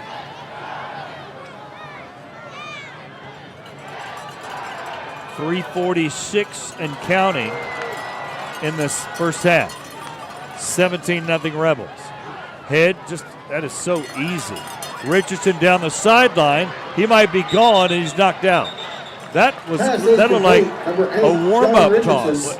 With as loose as they are playing, and watch here, you don't see a blue jersey. That's a 10-yard cushion, but you don't even see a blue jersey in the screen as that ball is let go. I think they could run that play every play for the rest of the time, rest of this ball game, and complete it every single time. It's wide open. John Paul Head up the middle, and Head with the quarterback follows keeper up ahead the to middle. the 27-yard line.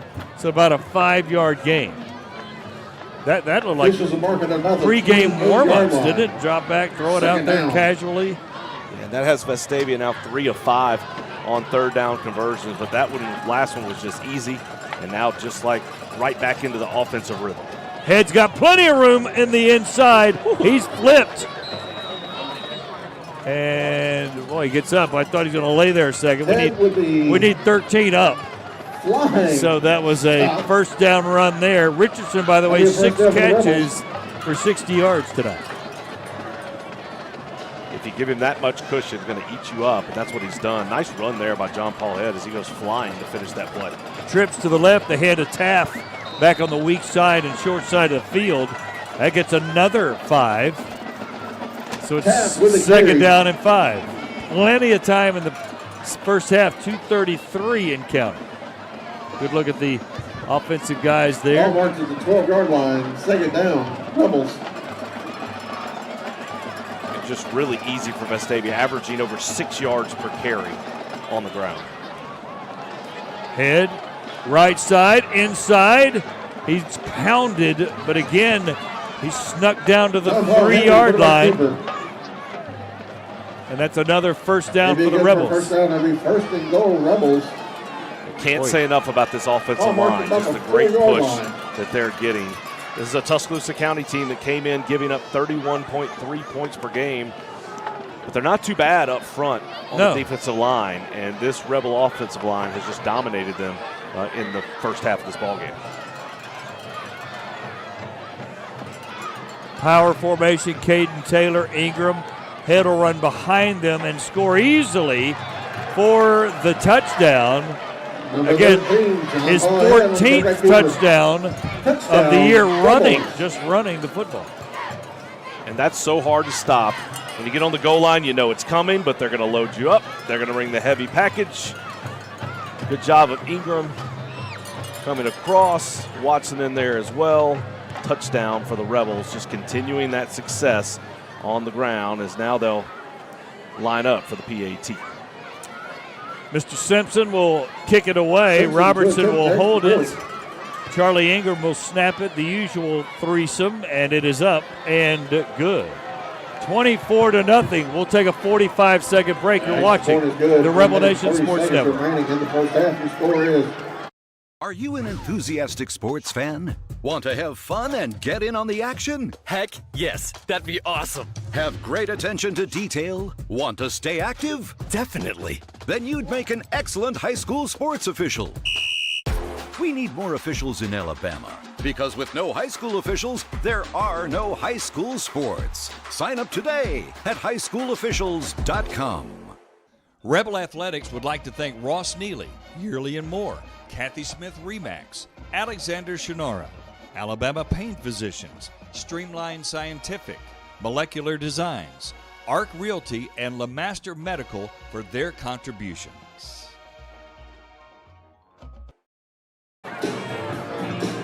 Welcome back to Wildcat Stadium. Scott Griffin, Chad Pilcher, BJ Milliken, and our outstanding crew. Owen Simpson getting ready to kick. We're going to check in with BJ in just a second after this kick.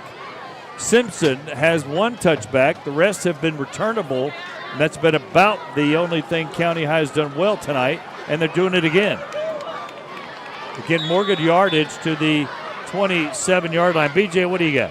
Yeah, guys, you know, the saying is sometimes it's better to be lucky than good, right? Well, Cooper Mollison apparently ran the wrong route. JP told me on the sideline he ran the wrong route. He ran the wrong way, but JP looked up, saw him running wide open in the secondary, and 7 points later, it's okay. Better to be lucky than good. That's right. So if you're going to make a mistake, make it score, right? You usually get those poor decisions or wrong routes pointed out in the film room. Those are the things coaches like to harp on. How do you handle that if it results in 6? I guess you just say, way to go. Yeah. Run that one again next time. Minute 20 to go here in the first half. Smith throws it out and to the 32-yard line. He's upended by Bo Shea. Number 11, Gordon Chambers-Smith. Good tackle by Shea. Yeah, Shea's been active tonight. Good job there of pursuing the football, going low to make the tackle. And now for Vestavia, you just want to keep everything in front.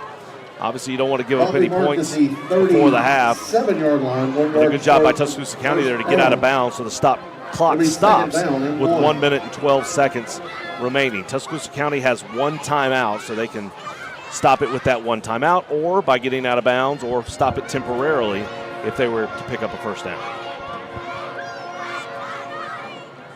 Smith rolling left, looking, throwing, nobody there. And another flag. Flag mania here tonight with this crew. Pass incomplete, but we do have flags on the play. It was thrown in the backfield about around just as or just right before the quarterback let go of the football. You can see it there. It's resting right at the 31-yard line next to the Wildcat players. If it takes, and then we got another one here. Actually, we got another one here over on the 43-yard line. Yeah. So we may have offsetting penalties here. You may have holding in the backfield and then some type of pass interference or holding on the outside. Although I guess we'll have to see, was it some kind of roughing the passer? So 2 flags on the play. Holding County High. Against the Wildcats. Dead ball. Personal foul. Against unsportsmanlike against Vestavia. So I don't know what happened on that. Should offset. Unless the unsportsmanlike was a dead ball foul. Which it could have been. It could have been. Right. So then you'll enforce the holding, and then after that you'll enforce the personal foul. Right. Which looks like that's what happened. So it was a dead ball personal foul. They enforced the holding against Tuscaloosa County. Now they'll enforce the personal foul against the Rebels, which will result in about in a 5, first down. right? Yeah. Basically, at the end of the day. But instead of being 3rd and short for the Wildcats, now they've got a first down and a fresh set of downs.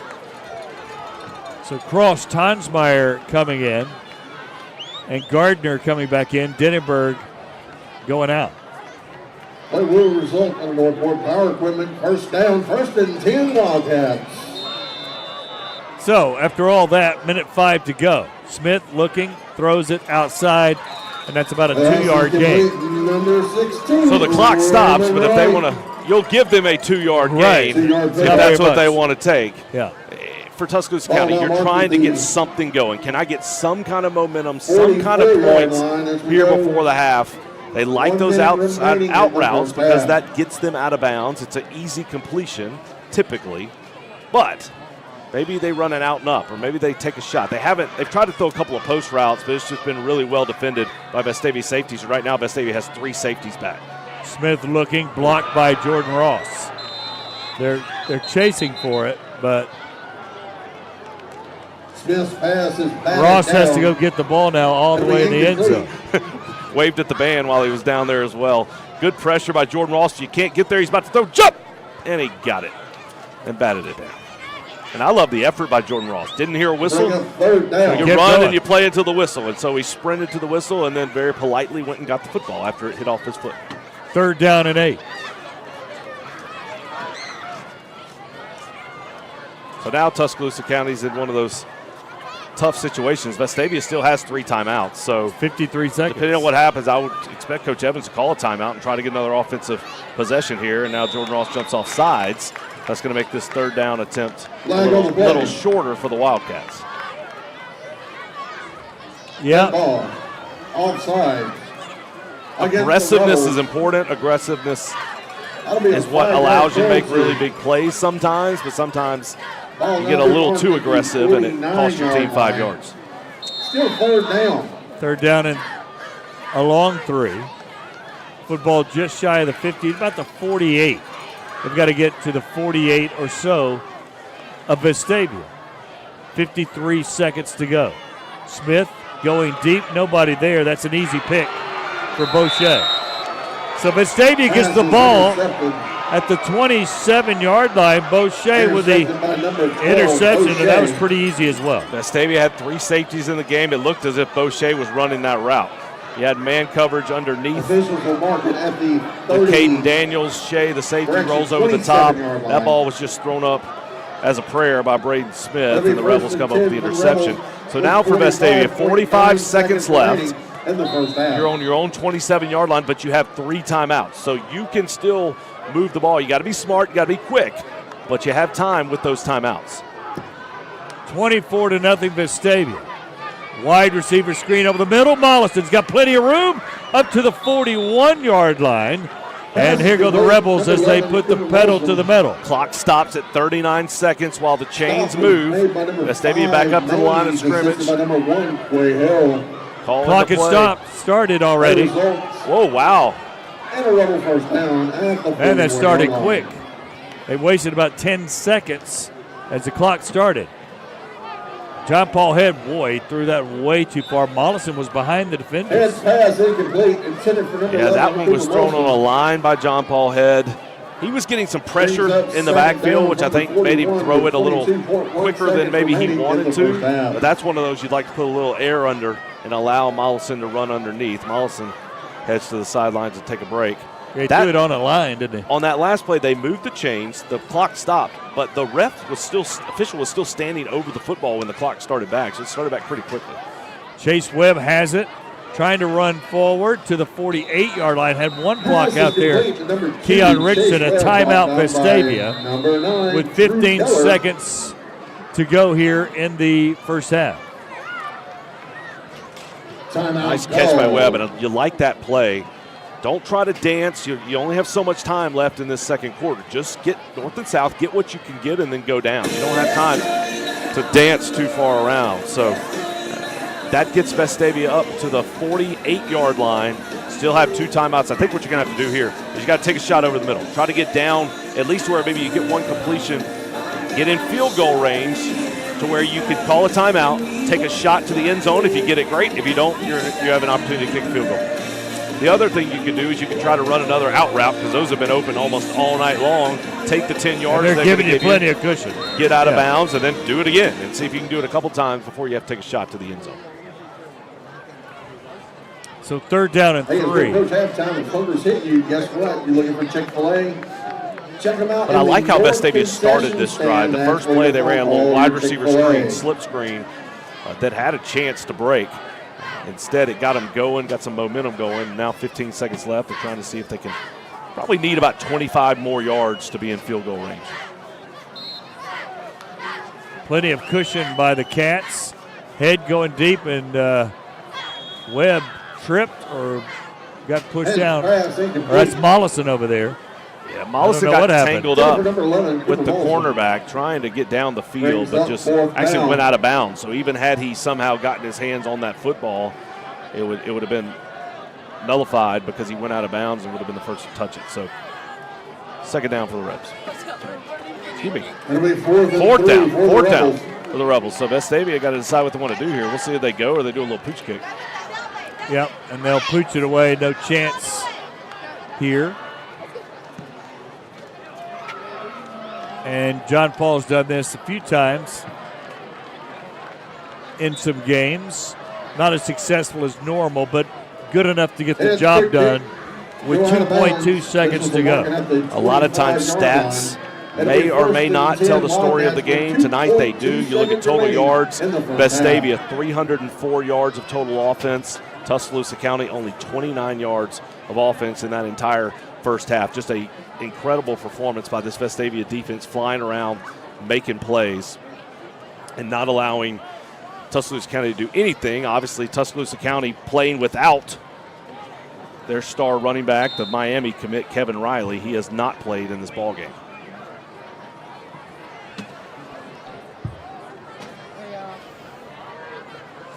So Tuscaloosa County now will come up and see how aggressive they choose to be with 2.2 seconds left in the half, and they'll just hand it off. Hand it off inside, and Ross will get the touchback there. So B.J. Milliken will get Coach Evans as he runs off to the sidelines here. And that'll be the end of the first half.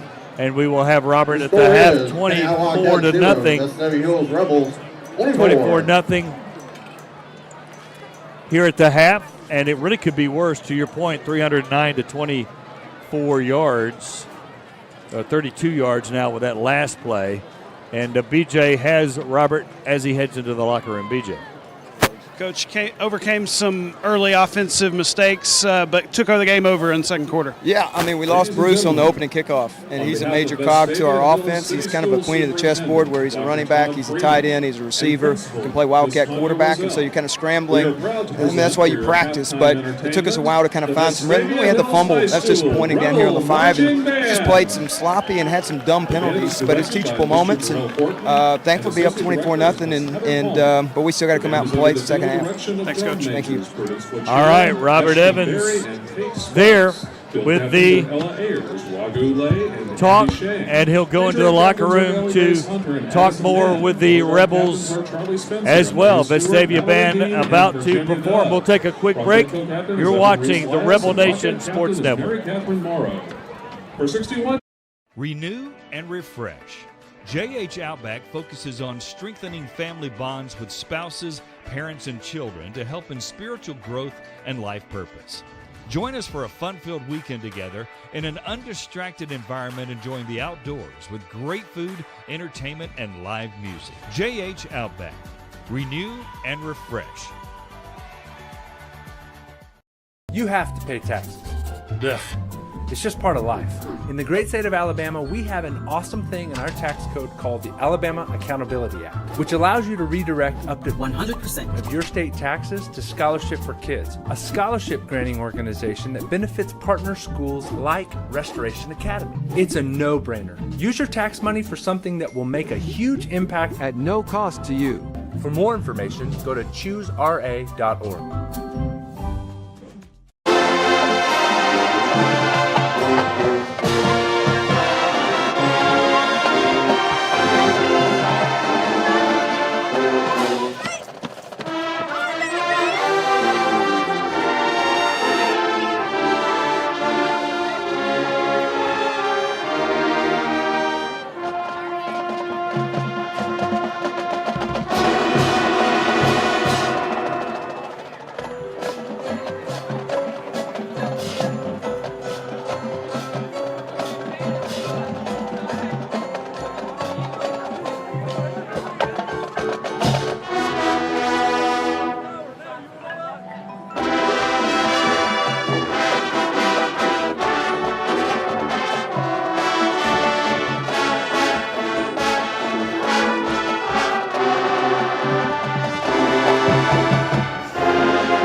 gentlemen, the Vestavia Hills High School Rebel Marching Band.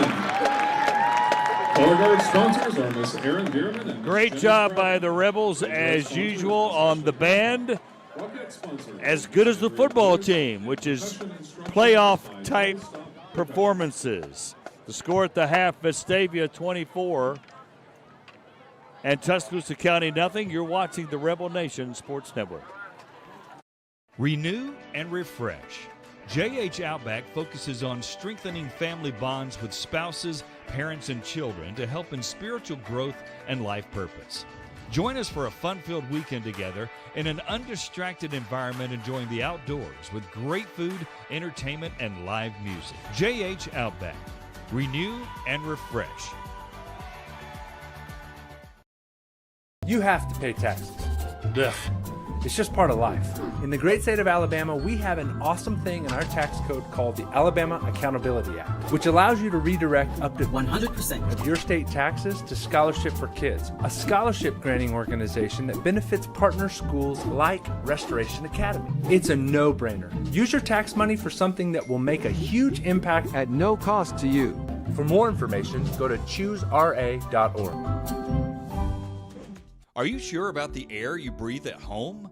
You can be with Green Home Solutions. They provide indoor air testing, treatments, and analysis that doesn't just find the problem, but resolves the problem.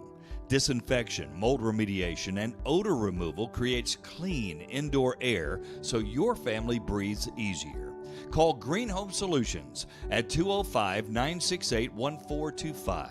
That's 205-968-1425.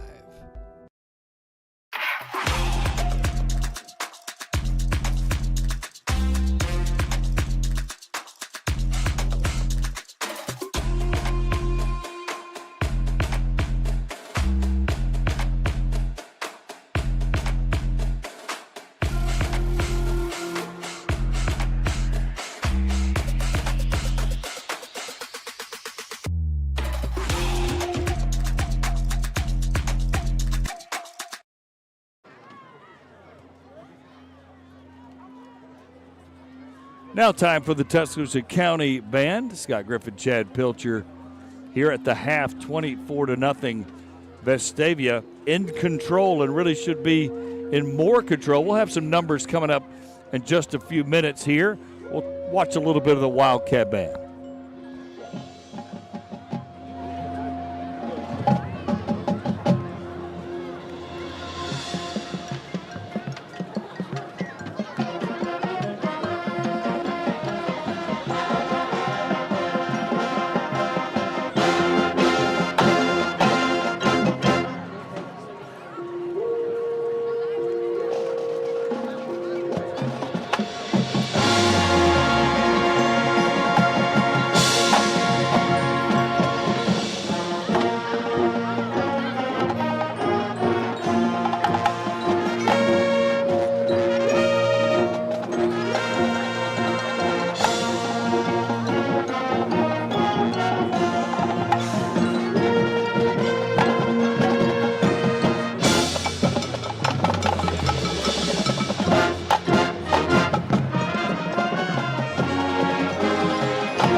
Ladies and gentlemen, the Tuscaloosa County High School Wildcat Marching Band.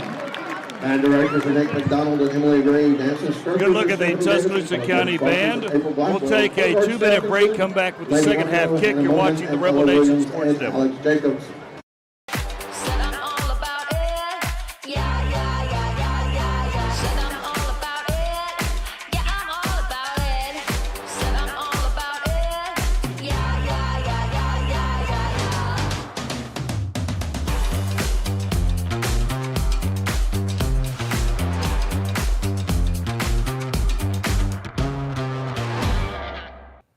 When the on-time service technician arrives in your home, you give us an amazing opportunity.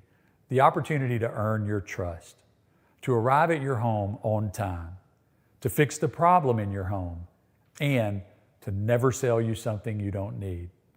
When the job is done and the technician leaves, I want you to be really pleased with the work. And I want something more. I want you to say to yourself, I trust that guy. We start each day at Birmingham Fastener with the same core values in mind: integrity, grit, and accountability. We're looking for talented people to join our sales and manufacturing teams. As one of the nation's leading manufacturers, we have over 10 locations across the country and endless opportunities to grow and succeed alongside incredible teammates. Become the future of American manufacturing and help build our nation's infrastructure one bolt at a time here at Birmingham Fastener. Lifeline's ministry is necessary because God has ultimately called the body of Christ to manifest the gospel to vulnerable children. We see it beginning in the Old Testament in the Pentateuch. God continues to renew that call over and over and over again to the people. Lifeline, in its role, comes alongside the church with that very narrow specialization to allow the church to live out the mission that the church has been given to proclaim the gospel through orphan care. Rebel Athletics would like to thank Ross Neely, Yearly and More, Kathy Smith Remax, Alexander Shonora, Alabama Pain Physicians, Streamline Scientific, Molecular Designs, Arc Realty, and LeMaster Medical for their contributions.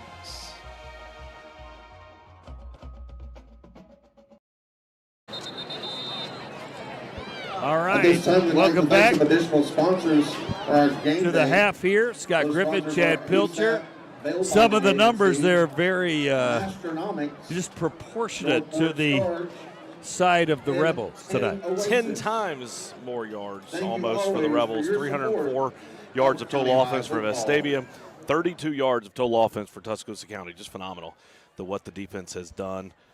John Paul Head, 13 of 18 for 152 yards and 1 touchdown through the air. He's also rushed for 111 yards on 14 carries, along with 51. That was the first of his 2 touchdowns on the night. Carson Mann has added 14 yards on 3 carries. And Charlie Taff, 12 yards on 3 carries as well. Keon Richardson leads the receivers, 6 catches, 80 yards. Cooper Mollison, 3 catches, 41 yards, including a 26-yard touchdown catch. On the tackles, Gibson Bean leads the Rebels with 5. Jordan Ross has 4, including 2 sacks. You look, we've got Vestavia with 6 penalties for 56 yards. It certainly felt like a lot more than 6, and they were fairly untimely. That seemed to be the only thing that really slowed the Rebels down. Vestavia 3 of 6 on third down opportunities. Tuscaloosa County only 2 of 7.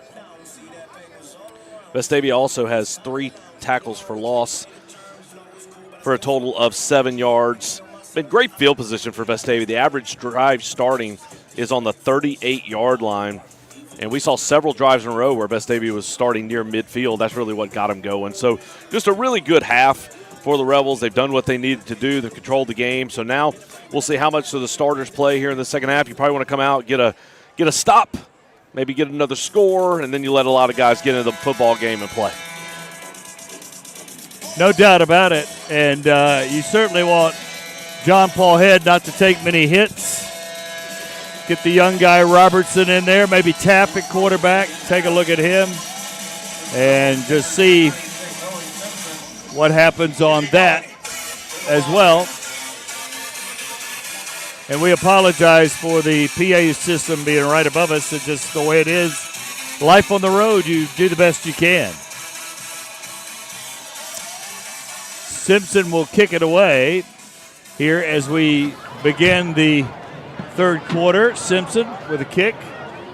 And again, he's been short on his kicks tonight, more so than normal. Another good run back for County High. They've had 25, 30 yards virtually every time. Yeah, that's been their best play so far tonight is the kickoff return. Unfortunately, Vestavia scored several times, which has allowed a number of opportunities for kickoffs and kickoff returns for the Wildcats. But ultimately, Vestavia's made the stops, and now we'll see the defense come out. You want to keep that shutout alive.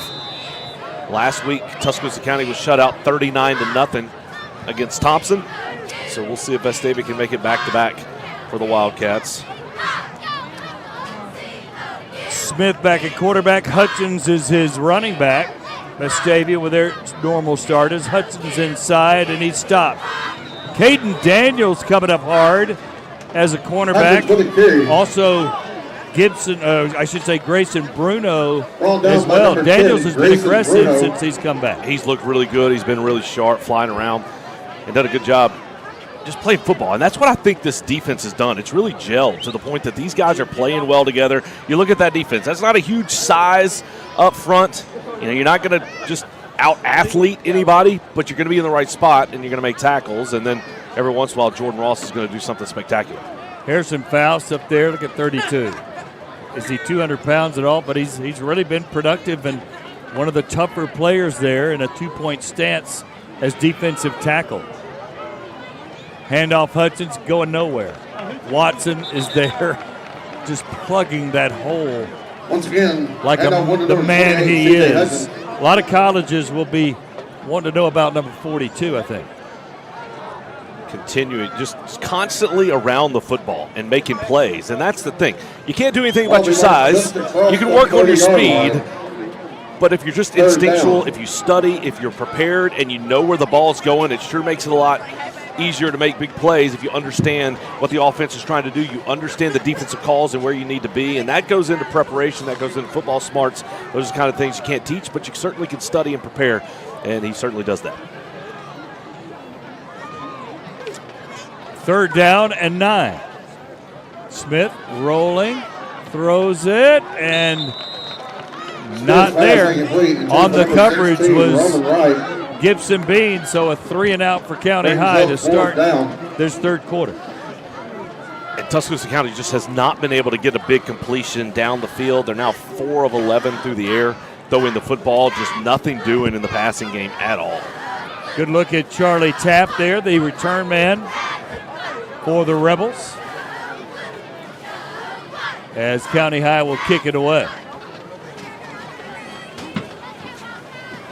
High kick, a little short, it'll bound and take a Wildcat row out on the 34-yard line. So that is ties the Rebels with their previous worst field position for this game, but it hasn't hurt them very much, though, this entire contest. The starters come back out to start this half. We talked at the start of this game about the region standings. Thompson in first, then Hewitt-Trussville, then Vestavia, then Hoover. Hewitt-Trussville at the half leads Chelsea 28-6, so they're well on their way to locking up the number 2 spot. Thompson leads Hoover only 7-3 at the half. Wow. Head fake to Keon Richardson up the middle, and he gets about 10 yards. And let's talk about the job Charlie Ingram's come in and done for Bruce Littleton, who's been out. Ingram's played a lot of offensive football. Normally he's kind of a specialty package guy, but he's getting a lot of reps tonight. And that's what good teams do. When somebody goes down, the next guy is up and ready to go. Boy, Caden Taylor was a step away from breaking it. And it was, again, Charlie Ingram getting in there with the block to lead the way. And this was a game where you expected Bruce Littleton to be available all night. Instead, he goes down on the opening kickoff, and you've just got to adjust, and the Rebs have done a good job of that. Taylor again, right side, in the secondary. One hit, still on his feet, 25-20, finally drug down at the 18-yard line. How about Caden Taylor on that tough run? And if you're a young kid, you want to watch how do I finish a play, you finish it like that. You lower your shoulder, you fight, you continue to push forward. That's how you finish a run. Caden Taylor showing some very tough running inside, number 23 for the Rebels.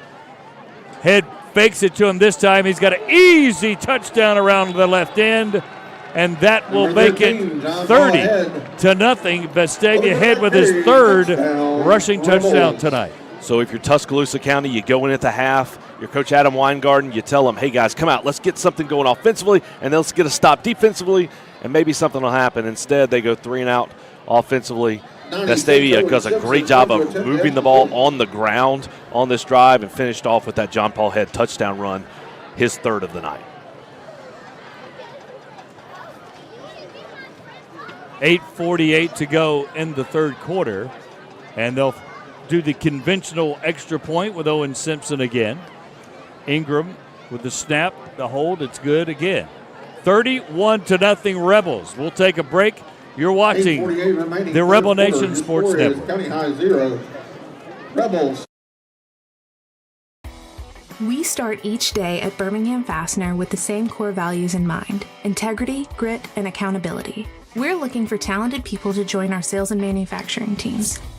Become the future of American manufacturing and help build our nation's infrastructure one bolt at a time here at Birmingham Fastener.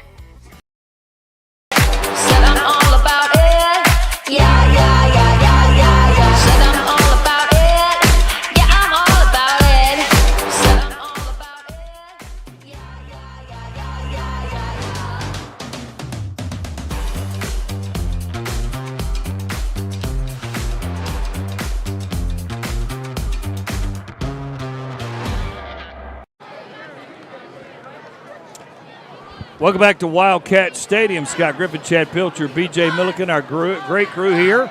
There's a nice little pooch kick. They got tired of those returns, Chad, so they kicked it short and still got a return over the 35 as the Wildcats did not call the fair catch and ran it back. There's a good look at John Paul Head getting with Josh Franklin and the boys over there under the tent. I would imagine Mr. Head's night is probably finished, especially if the Rebel defense comes up with another stop here on this drive. I got to stand up, Chad. You don't mind, do you? Not at all. This is one of the more unique setups we have. It's a nice home grandstand, but it's concrete. We're right here on the right at the 30-yard line, about halfway up. And that speaker is right there and so loud. Wow. Okay. 1st and 10. Football at the 34. Handoff Hutchins again. Bean is there. Rebels up. Boy, you could tell that Robert Evans and the defensive coaching staff, Sean Rainey, said, gang tackle. I want a lot of jerseys around the ball carrier. Obviously expecting Riley, I would guess, but whomever, they're gang tackling that guy. No, they're flying to the ball, and that's something they've done a good job of tonight. And that is something you can teach. That is something that you can practice and really have them prepared to do. And we've got a new running back in the game. It's number 38, Jaden Ford. And again, we apologize. We did not get a roster or much. We typically get a good bit of information from the other school. We did not get anything in preparation for this one from Tuscaloosa County. And that new quarterback in who throws it, left-hander, number 12. And there's a flag down, and we'll see what that's about.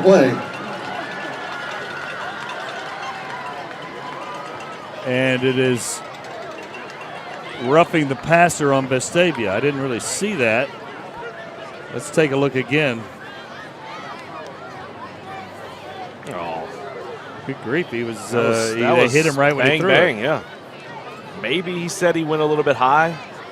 Again, we don't have a roster. We don't have a number 12. We've tried to dig and find a few names here and there, but there's no number 12 available, so we apologize. So Vestavia, the only marring factor of tonight has been a lot of penalties. Yeah, that's going to be something that you have to clean up. I think that one was a little suspect. Could have gone either way on that play, but nonetheless, the flag came out, so it's going to be enforced against the Rebels. First down, Wildcats. First down, County High. Handoff Hutchins. He is stopped immediately. Watson went low. Bean went high. Some other guys came in. Plaisance came in to clean it up, and they stopped him and stoned him. Watch Jordan 1 yard loss. Jacob Watson attack that play. I mean, that's just a good job of avoiding any blockers and then just seeing the ball getting downhill and making a strong tackle in the backfield.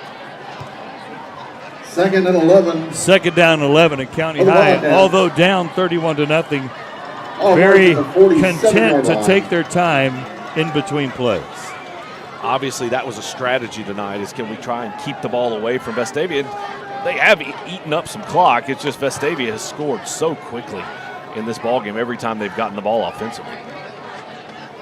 There's a long throw, and it's picked off by Gibson Bean. That's a real long throw for a backup quarterback to make. Bean waited on it, almost could fair catch that pass. Yeah, Bean read that immediately. He's got 7 tackles on the night. Almost had a chance to get another interception, but looked like he was running that route. Just thrown right to him. Read perfectly by Bean. He'll take that INT, and the Rebels get the ball, and we'll have a new quarterback come into the ball game for the Rebels, Braden Robertson. 6'5" junior, tall, angular guy in for the Rebels. So John Paul Head's night is likely done. Robertson hands off to Taylor inside, plenty of running room, bashing his way inside the 30-yard line. 23, Taylor. So another 16-yard gain for Taylor. Just look at that offensive line blocking at the point of contact.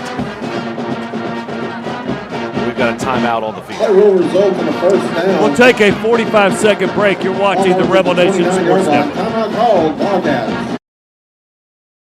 Lifeline's ministry is necessary because God has ultimately called the body of Christ to manifest the gospel to vulnerable children. We see it beginning in the Old Testament in the Pentateuch.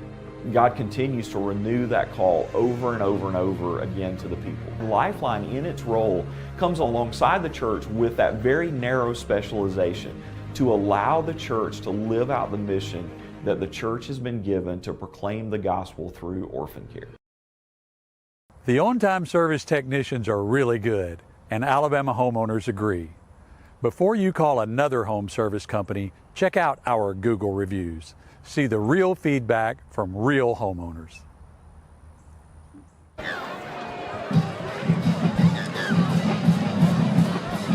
First down and 10 at the 29-yard line. Robertson still in the quarterback after a nice 16-yard run by Caden Taylor. And Taylor still flanked to his right. Handoff again, not as much luck, but still got 2 or 3 on the left side. And I'm sure Vestavia will still mix in the pass here and there, but you're going to see a heavy dose of running the football here in the second half, and they've had just great success on the ground throughout this football game. 236 yards rushing on 30 carries. And still the starting offensive line in there, which helps Robertson as well. Handoff that time, RPO, he kept it in his belly a while, and Taylor again gets another tough 4 or 5, and it'll be third down at about 3. And what's most impressive is the yards per carry. Vestavia up to 7.7 yards per carry tonight. So just a great job in the run game, just controlling the line of scrimmage. The running backs are doing a good job of hitting the line, full speed, fighting ahead, and then picking up extra yards after contact. Taylor inside, straight ahead, still on his feet to the 15-yard line. It's been all Caden Taylor on this drive. And that's a perfect example. Needed to get to the 20-yard line, or just inside the 20-yard line to pick up a first down. There was contact at the 20, but Caden Taylor kept fighting, kept going forward. He got all the way down to the 15. Taylor, this time Robertson runs it, cuts a nice cut by Robertson. He'll get 7 on the left side, showing some nimble footwork. It was a good job on the read. His shoe came off. Someone's shoe came off. On the quarterback keeper. Number 6, so Robertson's going to go off. Charlie Taft's going to come into the ball game at quarterback. The left shoe went off. That's a So Robertson's got to get his shoe on over there. Taft comes in at quarterback. Freshman. Get ball fake, right side. He's running it, and he's close to a touchdown. I think they're going to mark him just shy at the 1 foot line. Good move by Taft. He put his foot in the ground, was able to cut back, stretched out, and was just shy of the goal line. Good look at Charlie Taft there. Taft inside, Caden Taylor, touchdown. That's easy. Taylor deserved that one. And he got the touchdown there. J.D. Livingston lifts him up, but is there a flag? Got a flag after the play. I think there was some pushing and shoving going on after the play, so we'll wait to see the call here. Flag on the play.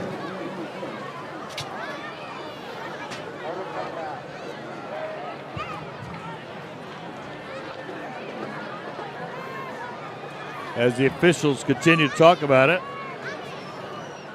Yeah, I think it's going to be a personal foul here. He's riding down. He's going to eject. It's going to be an ejection. So we'll have to see who comes off the field.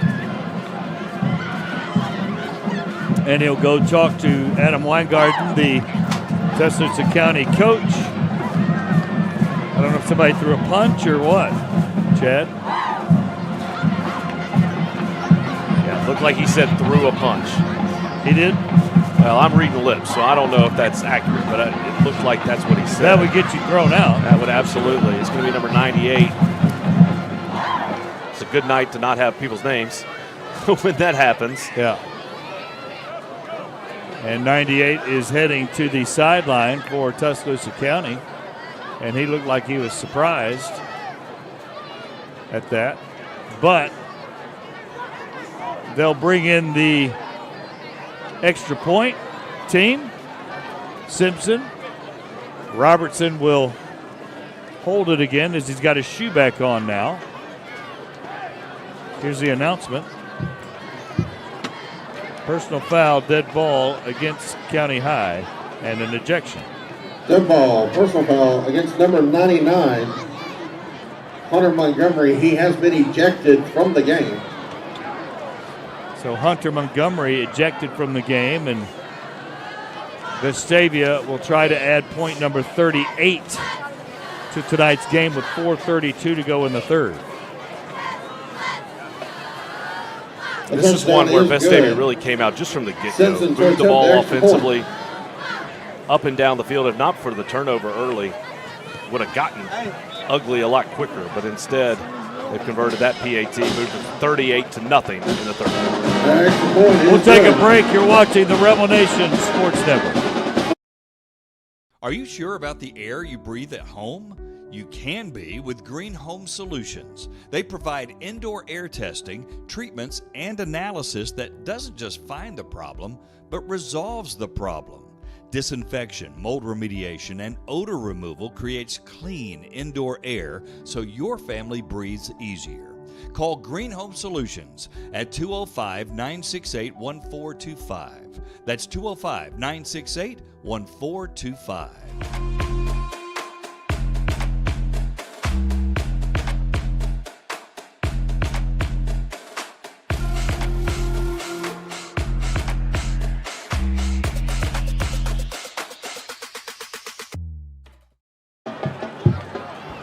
Welcome back to Tuscaloosa County. Owen Simpson will kick it from the 45. If he wants, he can kick it to Bibb County, or he can pooch it. We'll see what he chooses to do, and he kicks it to Bibb County. So no way to return that one as it went out of the back of the end zone. Out the back of the end zone. So this is the point in the game where Vestavia's grabbed control. We're going to see a lot of guys play, which is awesome. They're going to get the opportunity to play in these types of games. For my two little girls that are watching the game, it's time to go to bed. We've got soccer early in the morning.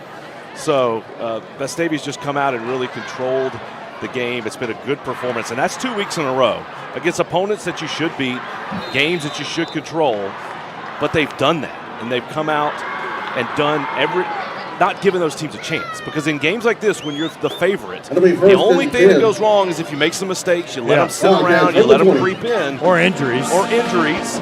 And then all of a sudden you get to the 4 minutes left in the third quarter and it's a touchdown or a 10-point game and the other team believes they have a chance. Instead, Vestavia's given them no shot. They have smothered them in this ball game. A handoff to Hutchins inside, and he'll get to the 20-yard line. Just a couple of yards there. And these are new bodies in the game for Vestavia, but the result is the same. And that's one thing when you talk about building a program for Coach Robert Evans in your second year. It doesn't matter who's in the game. It's the standard to which you expect your team to play.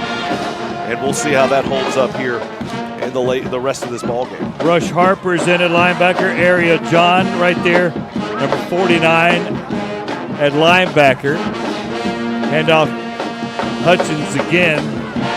Stuck down, I think. Yates Bannon's in there again. A lot of Rebels. Some have played. There's a good look at Bannon, number 9. Number 3, Rush Harper there. 49, John. 17, Bo Stocker to safety. Out to the 25-yard line. Anthony Bean. who's normally a running back, playing a little linebacker there. To go back to Yates, man, he's a guy who plays behind Jordan Ross, right? So there's not a ton of opportunities. But last week there was, and he showed up big, led the team in tackles. And again, you're back out here again this week getting opportunities. 3rd down and 5. Beam is up on the line as a defensive end. Stockard looking like he's going to run blitz. There's a hole, and a big hole there, and a nice tackle to save the day by Caden Daniels to make sure that he didn't score a touchdown. Jackson on the carry for the Wildcats. And that's the thing for Tuscaloosa County. At this point, obviously, they're not going to come back and win the football game. You're just concentrate on, let's get some plays together. Let's try to get some momentum. They play Brookside next week, so they want to try to finish their season on a strong note to try and stay at 500. This game's going to take them to 4-5, so they need to start getting ready for that. Again, they've got some backups in the ball game as well.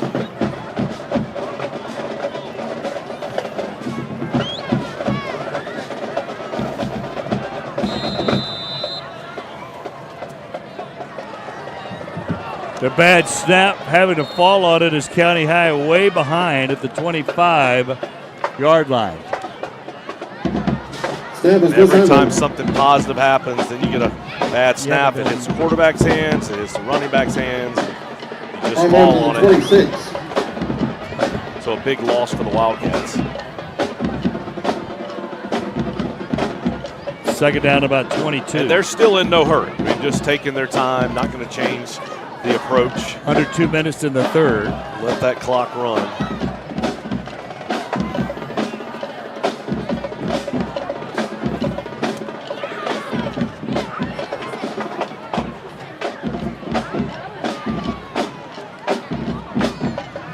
Snap, throw out, easy pass. One tackle broken, but Bannon there to wrap up the receiver.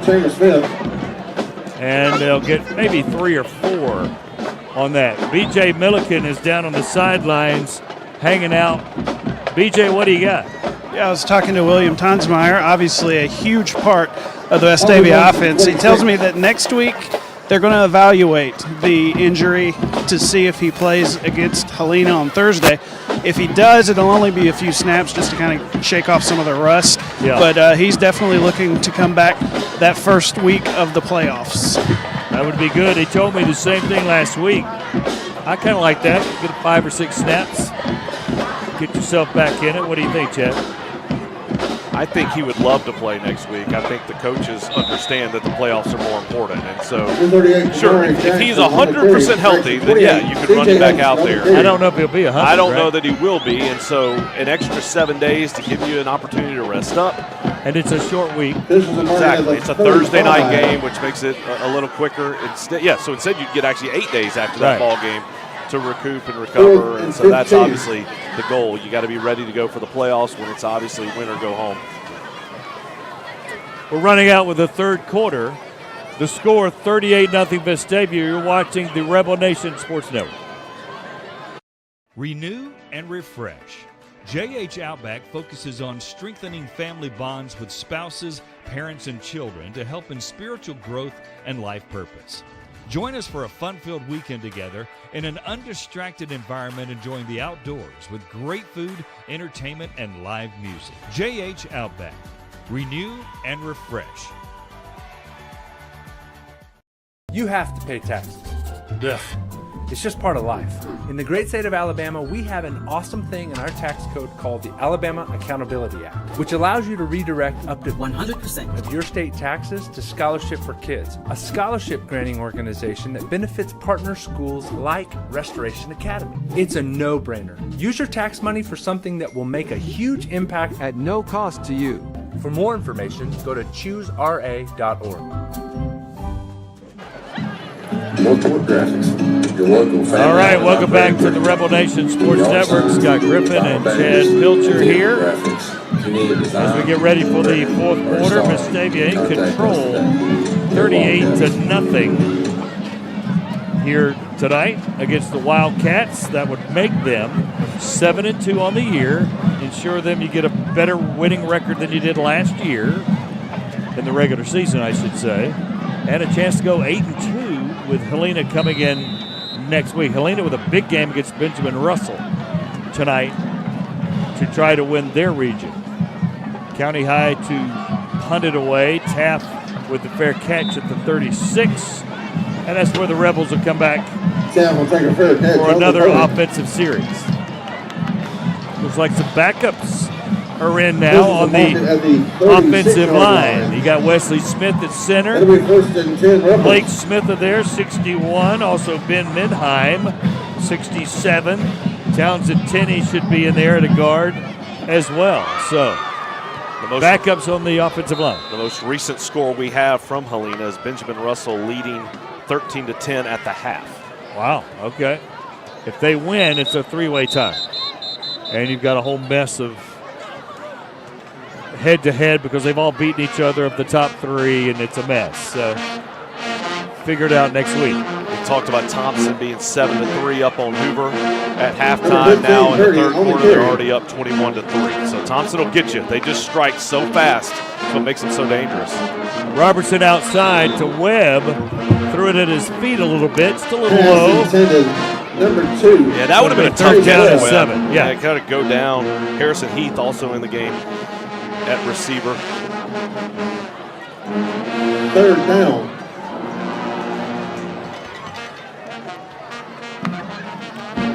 Split receivers, more of a power formation. 3rd and 7. Robertson drops, throws it out. It's an easy pitch and catch for Webb. And you better tackle him. He's still on his feet. 50, 45, down to the 43-yard line. Number 2, Chase Webb, brought down by number 6. So that's about a 20-yard gain for Webb. Nice throw here by Robertson to the outside. And watch this move by Webb. Avoids one tackle, spins back. Great job keeping that play alive. Picked up another 4 or 5 yards just because of his great effort and athleticism. Let's be honest, he could run out of bounds. It's 38-0, but Chase wants to pick up every yard. So good play by Chase. 1st and 10 at the 43. Robertson hands off inside. And I didn't see who that was. Whit Williams or that was Purdy. Purdy. Okay, Carson Purdy in the game. Purdy on the carry, number 15 for the Rebels. He gets 6. Another quick score update midway through the third. Hewitt leading Chelsea 35-6. So that's going to lock that down. It's going to be Thompson 1, Hewitt 2, Vestavia 3, Hoover 4 in the final rankings of Region 3. Which is what we thought it would be. Purdy again with another strong run between the tackles, and he's a yard shy of the first down.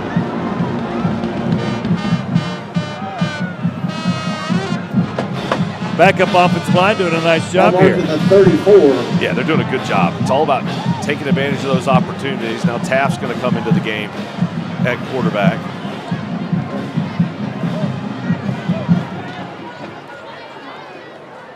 Center in the ball game is Wesley Smith for the Rebels. Left tackle Brooks Quarry, a junior. Taft gets it inside, running inside. Boy, he's got a lot of yardage down to the 23-yard line. Taft for the quarterback keeper. He's got 10 yards on that one. Quick feed inside. Great push up front, great read by Taft, and just a Play really strong result, run. first down for the Rebels. Flying up the middle. And the antithesis of Head running Right. it. Head's more of a 24-yard line. basher, right, a ram, and Taft's got the ballerina feet. Both work, by the way, very nicely. 1st and 10 from the 24. Vestavia going a little bit slower now, obviously. Handoff inside. Purdy almost bounced it outside, had some room. 15, Purdy. But he just tripped on the hip of a Wildcat and fell down for a yard loss. Tried to spin to the outside and had some, as you said, some room to the outside. Had he been able to get there, Brings up just second tripped down up. and 12. Whit Williams coming in. Williamson.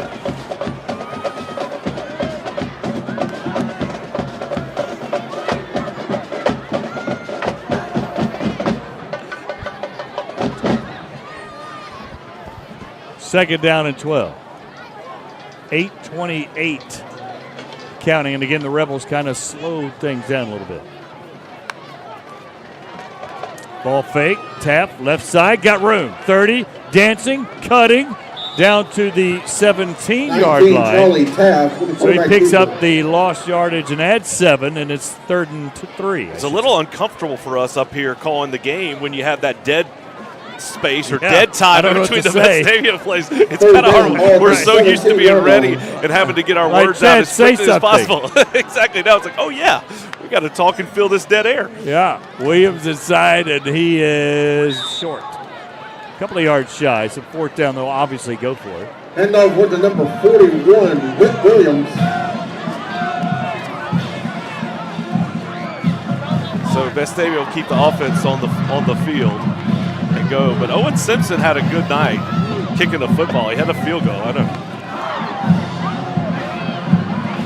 4th down and 2. Williamson's still in. A couple of receivers. Webb. Heath, they let this Taft right side. 1st down, 10-5, touchdown. Charles Taft with his 2nd touchdown tonight for the Rebels. The future showing himself in the present. And a nice assist to Luke Stubbs there with the good block, as well as Blake Smitha pushing forward. Look at that. Great shot by the camera guys. Taft headed into the end zone. What a great night. Really nice. Hills Rebels. Taft with a couple of touchdowns. As Robert Evans said, he kind of dominates on Monday, Tuesday, having a good Friday here. The extra point is up. It's good. We'll take a break. Vestavia, point number 45. You're watching the Rebel Nation Sports Network. Point is good. Lifeline's ministry is necessary because God has ultimately called the body of Christ to manifest the gospel to vulnerable children. We see it beginning in the Old Testament in the Pentateuch.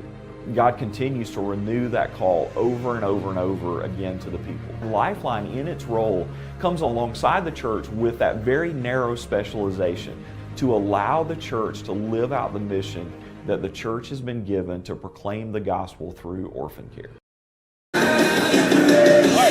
an on-time service technician arrives in your home, you give us an amazing opportunity. The opportunity to earn your trust, to arrive at your home on time, to fix the problem in your home, and to never sell you something you don't need. When the job is done and the technician leaves, I want you to be really pleased with the work. And I want something more. I want you to say to yourself, I trust that guy. Renew and refresh.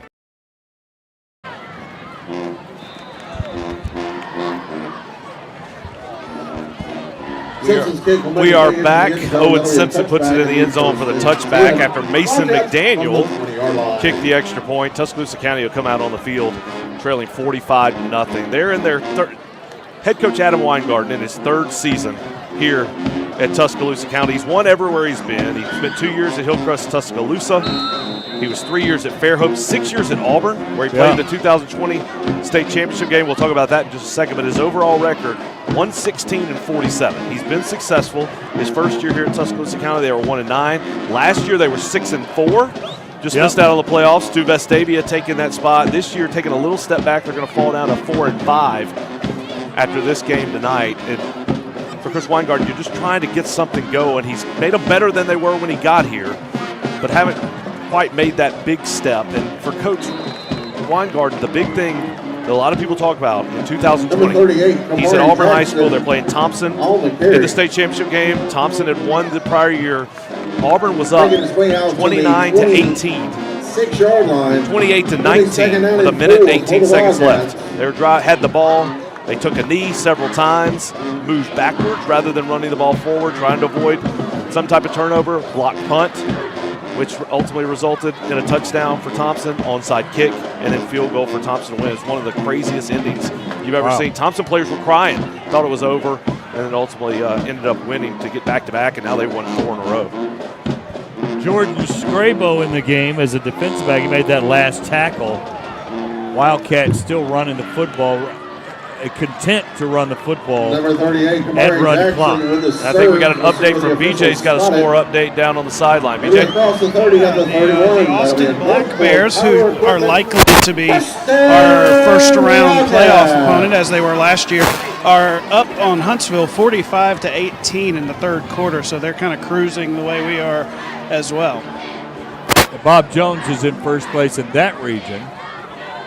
So we likely would play Austin, who we played last year in the playoffs as well on the road. And that's a really nice facility up there at Austin, other than we had to be on the roof of the press box. That's a nice facility. This is a nice facility here at Tuscaloosa County as well. So, yeah, we'll look forward. You never want to have to go on the road, but you had the one game. Trussville came up and played the game of their season against Vestavia, and if Vestavia can go on the road, take care of business, then potentially you would get Hewitt Trussville in the second round of the playoffs, although you would likely have to go there. 2nd and 6. Second down and 6 from the 35. Clock melting away under 5 minutes. County High in no hurry. Trying to run just clean football against the Rebels. Handoff left side, and nice play there by Rush Harper, number 3. He was getting blocked, but he stayed in there tough with the tackle.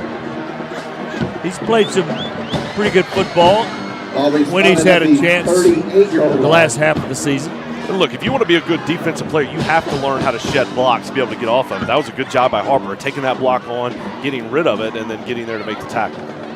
3rd down and 3.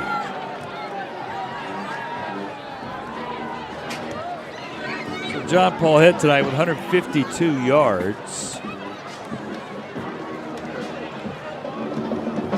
Another run up the middle for a first down for Number 9, the Wildcats. on the carry. At 138 running. Touchdown, Wildcats. So John Paul Head will be over 900 running and 1,400 passing, Chad. 2,300 with a game to go.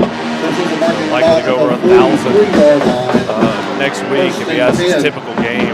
You know, the interesting thing, the playoffs are always exciting times. Some teams will be off next week. Some teams will be playing. The big story in AHSAA this year is Jared Smith, defensive end from Spain Park. Yeah. Just midweek, over the weekend, just transferred. Oh, there's a busted play there. Oh, boy. John really collars the quarterback and puts him down hard. Good play by Area John. Good call there. Jared Smith, he's a 4-star defensive end. He played for Spain Park last Friday, and on Monday he transferred to Thompson. And 2 days later, he's eligible to play. We don't know if he played tonight against Hoover. But he was eligible. But he was eligible. And I don't know anything about the situation or what led to him moving.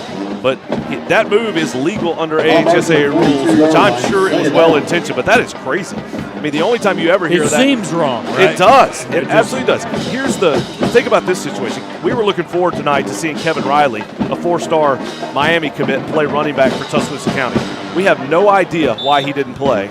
But what if he decides tomorrow that he wants to transfer to Vestavia and come play, and then he would be eligible next week against Helena and then for the playoffs? You'd get a 4-star guy that could just move down the road. And that's what happened. And that's exactly what happened. And a 4-star is automatically eligible. I don't care where he went or where it is. That's just again, I don't know the genesis of the rule. I don't know what the intention of it is. But when if you move legitimately, you can play. It seems wrong. It seems like you'd have to sit out to the next calendar year or something, right? Right. This is not the NFL where we have trades or free agency or you get released and you go sign with another team. It's just one of those really quirky, odd things that's really surprising. Never seen it before, but we could potentially see a big-time college recruit who played for one team last week playing for another team next week. It doesn't seem right, but it doesn't matter. Doesn't matter. That's the rule. He's going to, and again, we don't know if he's playing at all. We don't know if Mark Freeman put him in the game or what. What we do know is that Vestavia showed up tonight and played big, and they brought it 45-0. It's going to be back-to-back shutouts for the Rebel defense after giving up a lot of yards and a lot of points to Hewitt Trussville 2 weeks ago. Yep. It's an offense that did some really good things and can still get better. Missed a few deep shots early in the ballgame. Those are the kinds of balls, if you get a chance, you're only going to get a couple of shots. There's another fumble. Another bad snap, and this time a vicious tackle defensively by number 7. Covered by number 38, Samari Jackson. I don't know who that is on our roster. Do you have it's Brady Brown. Brady Brown, okay. Brady Brown made that play. He's got 20 on his helmet, 7 on his shirt. So I don't know what they call him. Maybe it's George Wolf. Could be George Wolf. I've never seen that, a different number on the. Very good play. Yeah. And timeout on the field for some reason. So for Vestavia, it's taken that momentum. And they got, is that a penalty because your helmet and jersey don't match? Because they took Wolf out. Illegal procedure. Not typically. I mean, you're not required to have a number. You can wear whatever helmet. I mean, you don't have to. Well, they certainly took him out. They certainly took him out, and it's a procedure against. Maybe they didn't know which one it was. I'm lost here. So now into the game is Matthew Ledbetter, replacing Wolf. Did he have the wrong jersey on or something? Because it definitely was Wolf's helmet. And up with the number 9, Drew Keller. There's Lofton Shepard in on the tackle. Oh, there's 2 number 7s on the field. That's why. That's what it was. That's why they're right there. 2 number 7s on the field. So that's why they had to take him off. So Ben Wallace, Brady Brown, both number 7, both were on the field at the same time. So one had to run off the field. But one had 20 on his helmet. Correct. Does that not count? Can it be 27? Can we add them or divide them? 3rd down and 7. A lot of guys getting to play. Let's just put it that way, and it's a good thing. Handoff inside. And again, good tackle there. Keller on the carry. Coming close to the first Warren down. Smith back in on that play. Yeah, Warren Smith was in on that tackle. Now 15 seconds left in the ball game as the clock runs down. And that'll be the last play of the game as the clock stopped and now it started again. Final score 45-0, and the yardage, Chad, you're pointing at it, 479 for Vestavia, 89 for County High. Those are stellar numbers for the Vestavia offense and even better numbers for the Vestavia defense. To hold any team at the 7A level to under 100 yards of total offense is outstanding and just an incredible testament to this Vestavia defense. It seems to be getting their mojo and gelling. Clearly they had some things to change and adjust and improve after that Hughes-Trustful game, and they've gone back-to-back goose eggs and seem to be hitting their stride at the right time. And that's a testament to this coaching staff, to defensive coordinator Sean Rainey, to kind of take a licking and then say, we're going to come back and get better. We're going to improve on the things that need to be improved. We're going to focus in. We're going to put in the work, both in the film room and on the practice field. And so they did that. And Coach Evans, after a stellar performance, he's ready to go, and we've got him right now down on the field with B.J. Milliken. B.J.? Well, you got Coach, him? Yeah. Obviously, it seems like you got it done both sides of the ball tonight.